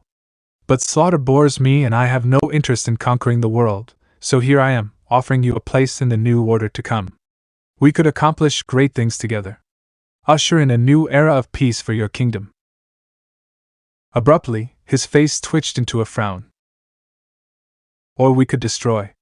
Something dark passed through his face. Cause the deaths of countless innocents in selfish battle again and again and again until we're both dead. Is that you really want? Zanik's very blood froze solid in his veins. It was then that he knew. This Naruto fellow could do it. Not just kill him, but the guards outside, slaughter everyone in the castle, perhaps even the entire city if he so saw fit. He had the power, the ruthlessness, to carry out such a threat. It was said that a strong adventurer was a walking disaster in their own right, but this dark elf carried himself like something beyond that. Like a king. One willing to get his hands dirty in order to achieve his goals, and to hell what the world thought of him for it. Father could have taken a few lessons from him. And what do you stand to gain from putting me on the throne? Assuming he could even do such a thing. Surely you must have a reason to go this far. I want a friend. Zanik's jaw clicked open. He closed it just as quickly. That's all? You can't be serious. It's no fun when I have to cajole or threaten someone to listen to me, his captor complained. I find loyalty all the more precious when people choose it of their own accord. Truth be told, I don't much like the idea of cold slaughter, but I can understand the reason behind it. Sometimes when the carrot fails, all you have left is the stick. Take Archie for instance. Once again his gaze was directed to the stoic mage. I could have killed her and Team Foresight. You might say I had every right. Instead I chose to spare them. Now they're loyal. In fact, I'm off to save her sisters as soon as we finish up here. Zanik watched the girl perk up in his peripherals. Finally! Now I'm a man of my word. I just needed some time to prepare things on my end. But first, an act of goodwill for our new friend. Naruto turned back to Zanik, held his palm up and made a claw with it, as though to grasp the very air itself. Give me a name. Or better yet, 3 names. If you can't think of any beyond the one right now, that's fine. I'll let you choose the other two at your leisure. What will you do with those names? A blonde brow rose. Don't ask questions you already know the answers to. That was an awful lot of power he was putting into his hands. Give me a name, and they'll be gone tomorrow. Gone or dead? He challenged. Depends on your definition of the word. Zanuck sat a little straighter in his chair. And if I named you here and now? Naruto's face darkened even as Archie squeaked. Idiot! The silence that followed proved colder than any grave and thrice as stifling. Naruto stared at him, and in that instant, Zanuck felt the icy touch of death run down his spine. Like looking the Reaper in the face, so too did he see his life flash before his eyes. Until his guest smiled. My. It was a true smile, one that finally reached Naruto's mismatching eyes. You've got a core of steel. I think I like you. He steepled his fingers and laid his chin atop them. To answer your earlier question, when I say gone, I mean just that. Gone. They'll be out of your hair. Forever. His words carried the weight of lethal finality. None of it will be connected to you, you have my word. Everyone will think it an accident. I reserve the right to recruit them if they prove promising, but given the corruption I've found here, that's highly unlikely. Well? The smile thinned, and just like that, he was all business once more. Do you have a name for me? Zanuck ground his teeth. This was wrong. Assassination at its worst. And yet. Barbro Endrine Leldralvezelf. Your own brother? A merry titter greeted him. How very ruthless of you. I prefer to think of it as pragmatism. He couldn't stomach the idea of killing Renner. But Barbro? Naming him served a dual purpose. His brother was an oaf and a braggart, and quite frankly an idiot, but he was also well protected. If this sage could truly kill him and make it look like an accident, then he'd have proof of his sincerity. Can you do it? I certainly can. Do you have another name for me? Did he? Zanuck felt his conscience stir. Just this once he stomped down on it. He'd made deals with the devil a time or two in the past, but never for his own good. No, the kingdom always came first. It must. In the end, it was all that mattered. It would endure long after his name was gone. So long as the Riastei's kingdom endured. He took a long drink to fortify himself, slammed the glass down and named another name. Naruto smiled. A bit trickier, but still doable. Not going to use the third? I'll hold on to it for now. Best to have some semblance of insurance. He very much doubted this sage would slay himself if asked, but who knew when another threat might emerge? There's another thing. Naruto's voice had him looking up again. In a few days' time a new adventurer named Maman will come to this city. He may ask after you. If he does, I expect you to assist him in his endeavors.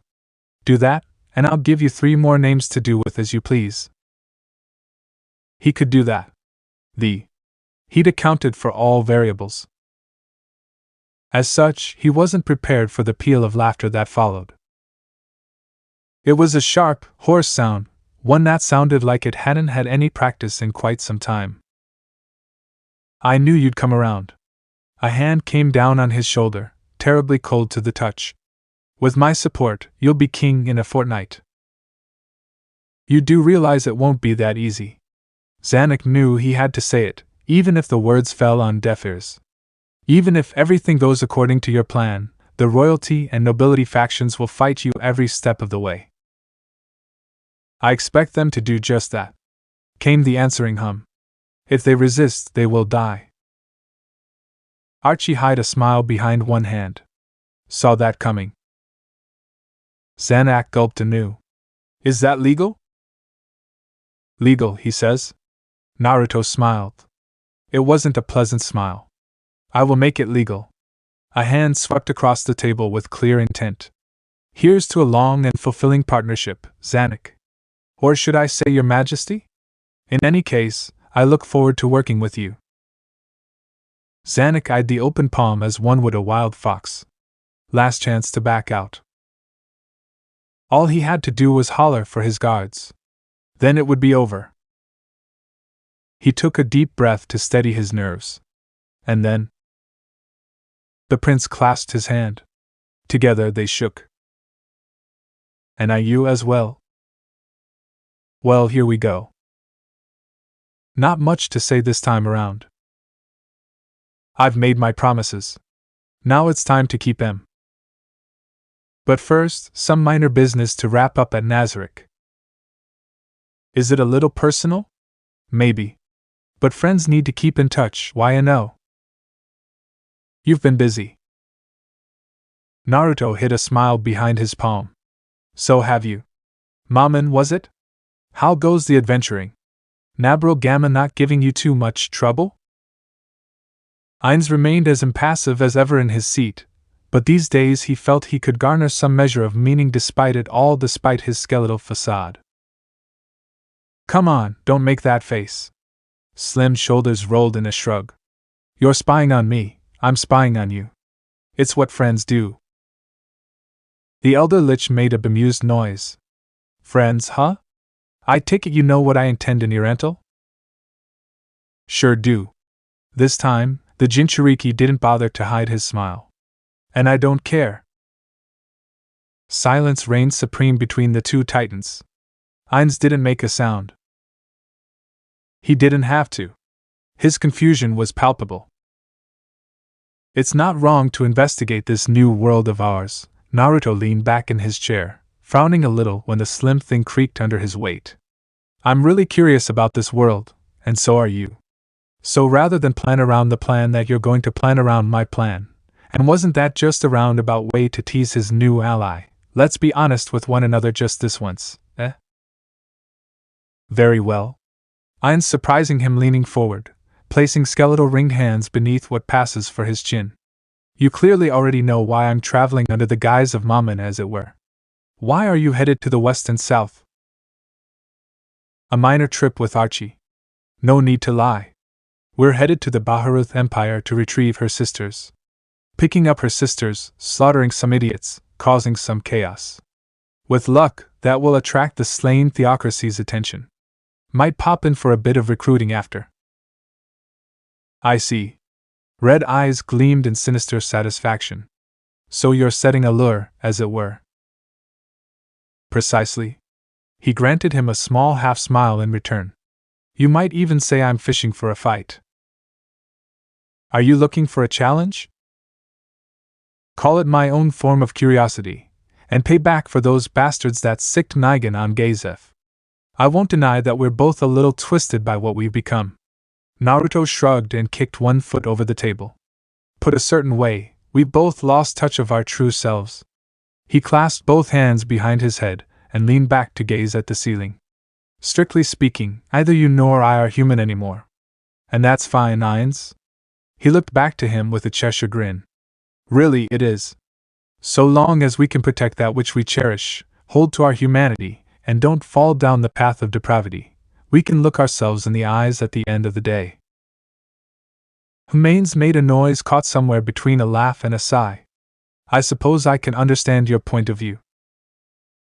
Also, Naruto burst to his feet, recalling something he'd overhead. Hurry up and bone Obito already.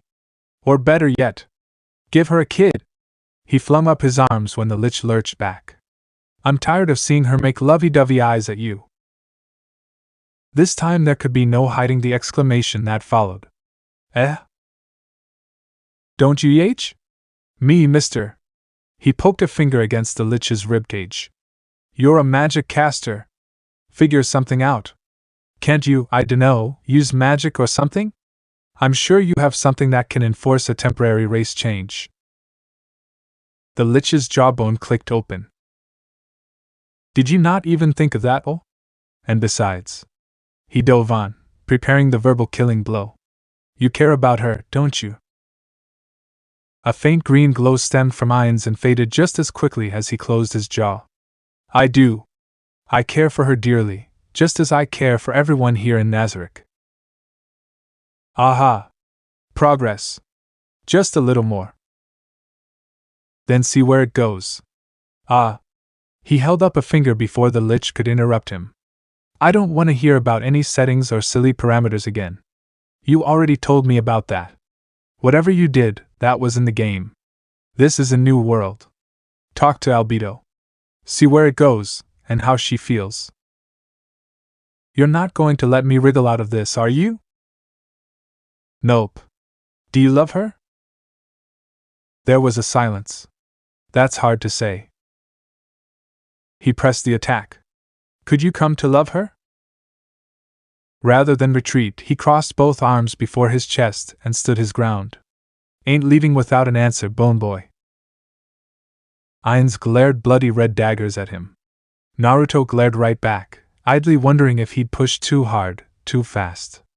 He wasn't sure where he stood against the Overlord in terms of power. It wasn't a contest he was eager to engage in any time soon. He liked this world.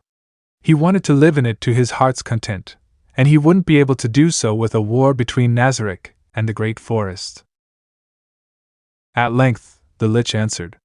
I could. That's good to hear. I'm sure Obito appreciates those words. Ainz creaked his neck toward him. The way you just phrased that. Well, what did you expect? She's been eavesdropping for the last 5 minutes. They both heard faint, muffled feminine giggling behind the door, growing louder with each passing moment. Lord Ainz!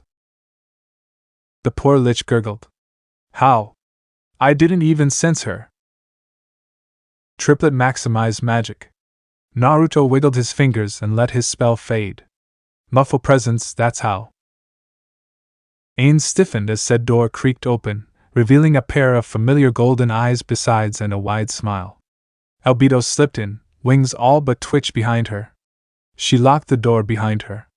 The Overlord looked left. He looked right. No help in sight.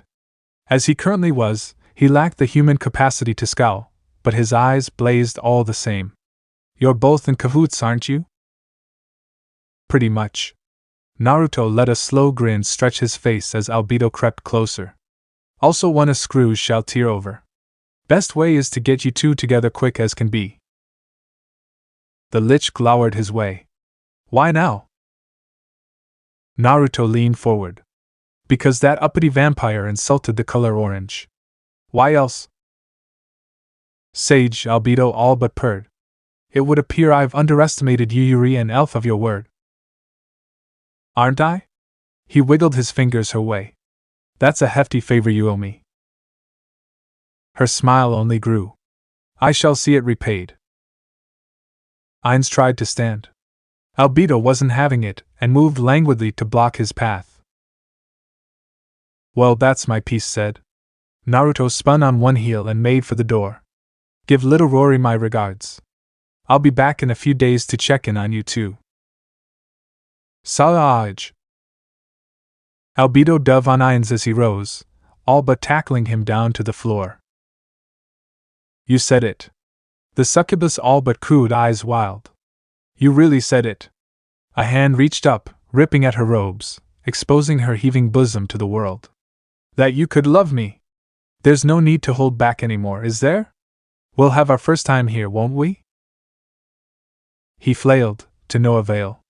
Wait a moment, Obito. I shall not. I cannot wait any longer. Naruto whistled. Have fun. You have time to bolt before the Lich recovered his senses or Obito destroyed this room. Good luck with your future kids. Naruto wasn't good. Archie knew he wasn't, knew that his motives were selfish, not altruistic. No doubt he saw her as an amusing pet, something to be protected perhaps, even fed and cared for but not an equal. Even so, she couldn't help but follow him like a lost puppy through the streets of the Empire. What choice did she have? She lived at his leisure. Just like the rest of Foresight. He'd shown them mercy. If that mercy lapsed, if he ceased to care about them, if he cast them acidino. She mustn't think that. Be positive, she slapped her cheeks and rallied her thoughts. He's brought you this far. Surely he has a use for you. They were here at all, only a few yards from her home, mere feet from saving her sisters. It was almost too good to be true. Despite all he'd said and done, the sage of the great forest still kept his promise to her. In the end, nothing else truly mattered. So long as she could save Kudurika and Urairika, she'd gladly sell her soul. For now, she just had to follow and be a good girl.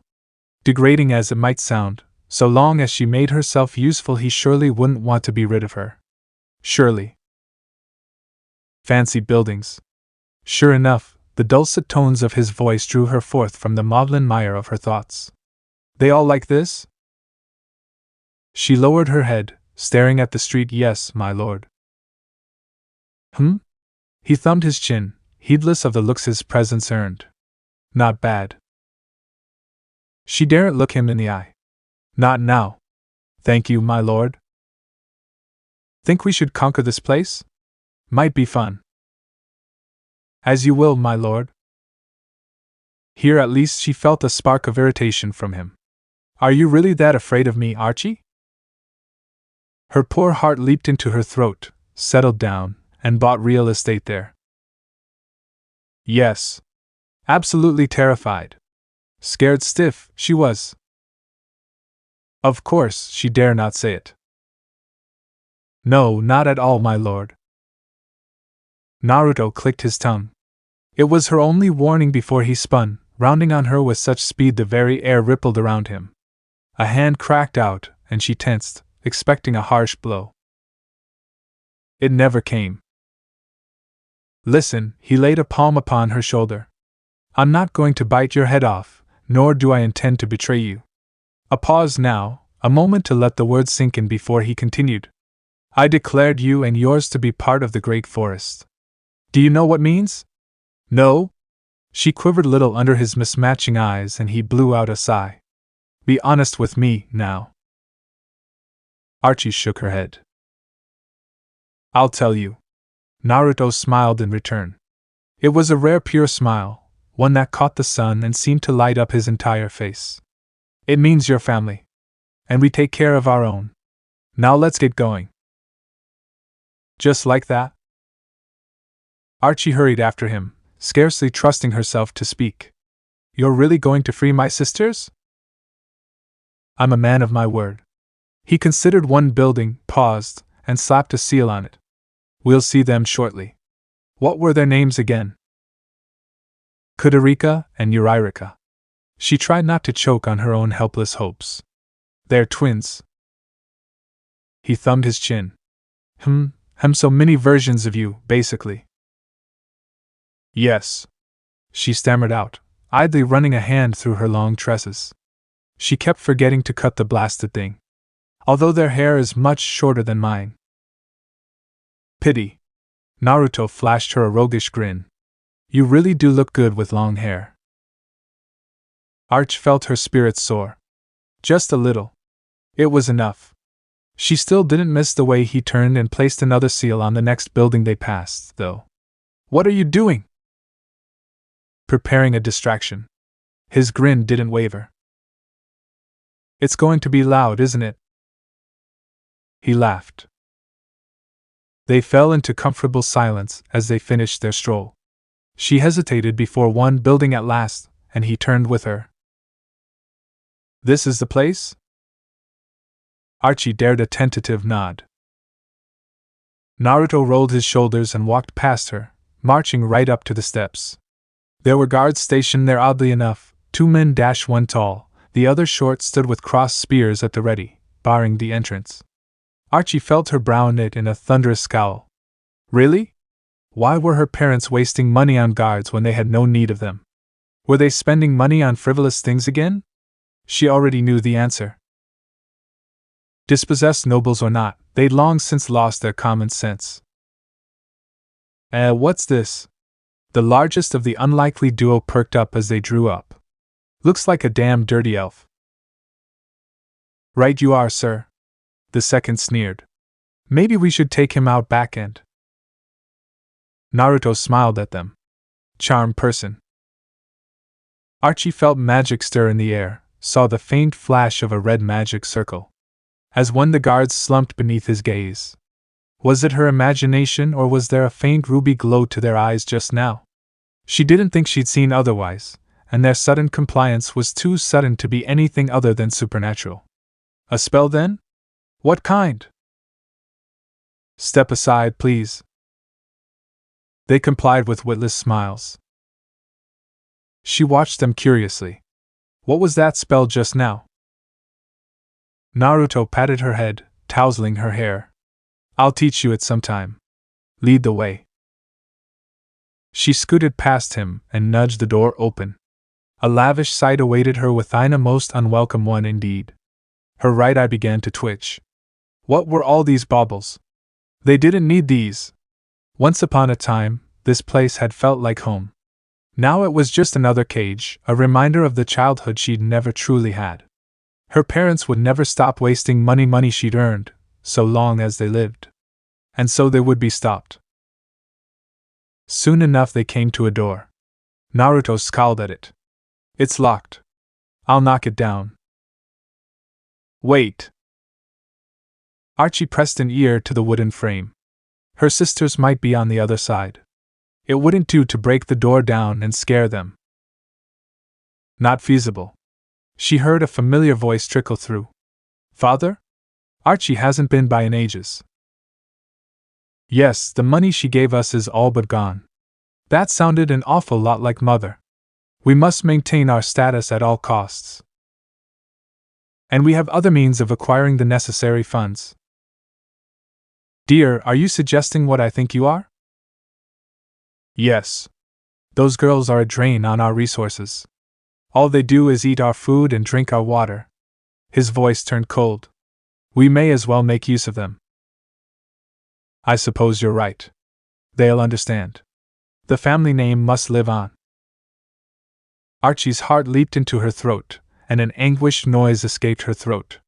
Pain pure and hot hit her heart, choking away all sense. They were going to sell her sisters. Just be rid of them, all to increase their own fortunes. Without a second thought. Without a care in the world. Her mind spiraled downward. Was wealth really that important to them? Did their own daughters mean nothing? Stand back. Numb as she was, Archie barely heard the words, didn't even realize Naruto had stepped forward, his sharp ears having heard every word, until he smashed a fist into the door. It flew clean off its hinges and blasted into the room beyond with an awful crash. Sure enough, she saw her parents within, seated at table as they had their supper. A lavish feast well beyond their means. Archie? Father burst to his feet first, cutlery clutched in hand. What is the meaning of this? Motion sliced through the air. Followed by light now. Father looked down, blinked, balked at the smoking ruin of his throat, blackened and charred. He tried to speak, but only a rasping croak emerged. A pale, trembling hand stretched toward her, to no avail. He fell to his knees, clutching at his ruined windpipe. Naruto whistled. Impressive. Archie felt something shrivel in her soul. He hadn't done that. She had. Her hand was still extended, sparks flying from her fingertips. She'd taken his life. Just like that. Mother screamed in absolute horror. Said scream died with her as Naruto thrust a fist forward and obliterated her skull. It was by all accounts a merciful death. More than she deserved. Her headless corpse crumbled to the floor and fell atop Father's still gurgling form, soon to join her in death. A boot sighed down and Father struggled no more. All this, in less than 9 seconds. Anger guttered out in Archie's heart. Sorrow and horror rushed in to fill the void. She fell to her feet and retched. Dimly, she became of Naruto holding her hair back, of his hands stroking small circles across her back through her leather gambeson. He didn't say a thing. She wiped a sleeve across her mouth. We really did it. We killed them. We did. He granted her a grave nod. How do you feel? Good. The admission alarmed her. They weren't my parents. Not anymore. The mother and father that I knew would never have done such a thing. Remember that feeling. Still speaking, the dark elf muttered a spell under his breath and raised a hand. An angry red fireball flashed out, striking her parents' crimson cadavers. The effect was immediate. Their bodies burned. Soon enough, the flames began to spread from their crumbling corpses. Tongues of fiery light crept across the low carpet, into the curtains, up the walls. Come on! He nudged her. Let's get your sisters and get out of here before this place burns down. Archie couldn't bring herself to do anything more than follow, nor could she be glad or sad to see it gone. She hoped this whole wretched place turned to ash. Another door came and went as they waded into the burning manor. Belatedly, she recognized this one as her sister's sitting room. Naruto grasped the handle. This too proved locked. A quick tug tore it free. He was still pulling it back when two tiny bodies crashed through. Archie didn't have time to brace herself. They were upon her, babbling happily. Kudurika hit her first, latching onto her for dear life. Sister! You're alive! Yuririka was only the barest beat behind. Big sis! They flung themselves at her and Archie caught them, nestling each close. They were so thin. So light. Had mother and father stopped feeding them? No, don't think about that. They were here. They were safe. Alive. Nothing else mattered. For a sweet, wonderful moment she clung to her sisters, reveling in the peace they brought her. She let them babble over her, fuss over her new armor and longer hair, all the while ignorant to the slaughter that had taken place just down the hall. It would remain that way the rest of their lives if she had anything to say about it. Kudurika finally tugged at her skirt. Where are Mama and Papa? Archie felt her heart twist anew. Her sisters were much too young. They wouldn't understand the necessity of this. She shouldn't be glad of mother and father's deaths. She knew that, knew it was wrong, and yet her heart felt light. As though a great awful burden had been lifted from it. She took a deep breath to steady herself before speaking again. They're going on a long trip. Somewhat satisfied, her sisters turned to face Naruto with childlike curiosity. He'd not spoken a word, bless him, but now he stiffened under their gaze. Who's that elf, sister? Yuririka asked. What's on his face? Just a bit of jam. Naruto thumbed a bit of blood from his cheek and smiled sunnily down at them. You two look hungry. Why don't we get you something to eat? The mention of food won Kudurika in an instant, no questions asked. Yes. Yuririka sketched a weak curtsy. Yay! Thank you, Mr. Elf. It was too much for Archie's poor heart. She burst into laughter. Journal entry, log number 9. Ah, my favorite number. Been a bit since I wrote in this diary of mine, hasn't it? Considering just how much time has passed between this entry and the last, I feel I ought to give you a bit of a refresher on things. I've done some thinking about this little alliance between me and Narutoxharem, and come to a conclusion since wrapping up Archie's little training arc. Girl's probably at least a match for the Pleiades now, though not Seabass.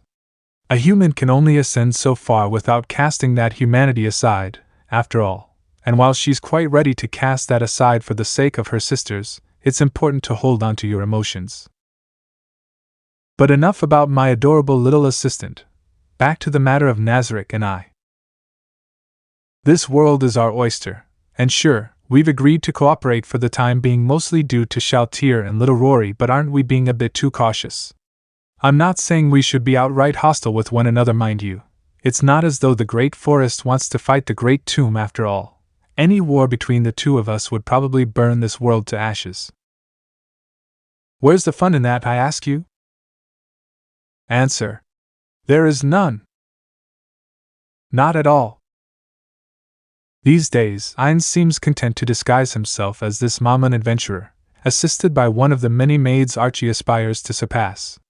Nabro Gamma, I believe her name was, or Nabe for short. She's an incredibly blunt woman, Fun to rile up. Kinda my type if I'm honest. Maybe trying out the adventurer life might be fun. This is madness. It was too much. He simply couldn't help himself. Maybe. Naruto leaned against the table and planted a hand against his chin, all the while wearing a merry grin. But this is not Sparta. Ainz snorted at that. It was a brief sound, but he heard it echo within his dark helm all the same. Behind then, Archie titled her head in quiet confusion. My lord? Just amusing myself, don't worry. Without breaking eye contact with Maman, he conjured a chakra arm, reached around with it, and patted her head, idly tousling her hair without a care in the world. So? What do you think? Pretty nice disguise, eh? Your idea aside, the undead king grunted. You almost pass for a human, looking like that. Don't I? He thumped the table with a fist. This get-up took forever to make, never mind slipping out undetected. His fellow ruler made a commiserating noise, helmet betraying nothing. I'm quite familiar with that. Obito was loath to let me go unprotected. Behind him, Nabe stood just a little straighter, preening silently as her liege continued to speak. And what of you? How did you manage to slip away? Bribes, begging, bartering. His forehead thunked against the inn's table with a muffled thud, momentarily muting his words therein. Sasuke and Neji can run the forest in my absence. They've got Madara and the others with them, not to mention Yui. I know none of those names. No? You should visit sometime. We'd be happy to have you. I think not. An armored arm rattled the table. I still haven't forgiven you for throwing Obito at me. Oh, right. He had done that, hadn't he? Chuckling, he granted him an impish grin. How's your heir coming along? Any little ones running about yet? Ainz made angry Ainz noises. Amazing that he still could, given he was an undead. I could say the same of Shalltear. Alright, he'd deserve that. Gay. Don't remind me, we get along like cats and dogs. And yet you have a child together. His right eye twitched at the less than subtle reminder. Sometime he forgot just how passive-aggressive Ainz could be when you truly ticked him off. Which, to be fair, he had, but he hadn't expected the undead to jab him back quite so quickly. Never underestimate a skeleton, he supposed. I keep telling ya, that was some magic mumbo-jumbo. He waved a hand. Sure, Rory's an adorable little cinnamon roll and all, but I really didn't. Have anything to do with her creation? Ah, crap. He knew that tone all too well. Narberal Gamma was smirking at him, reveling in his discomfort. Surely you aren't suggesting you're blameless in the matter of her birth, as it were. Were all the Pleiades this bitcha, or was it just her? He really did like the sassy ones. I maintain my innocence. And I maintain that you sullied Shalltear. Ainz cut him off, steepling his fingers. Therefore you must marry her by year's end and take responsibility for all future children. Do I have a say in this? You do not, no. I expect you to wear a suit. Me? Naruto nearly fell out his chair. The idea of Shalltear blood fallen of all people in a wedding dress was utterly anathema to him. Wedding night? What wedding night? She tried to murder him before he took a single step down the aisle.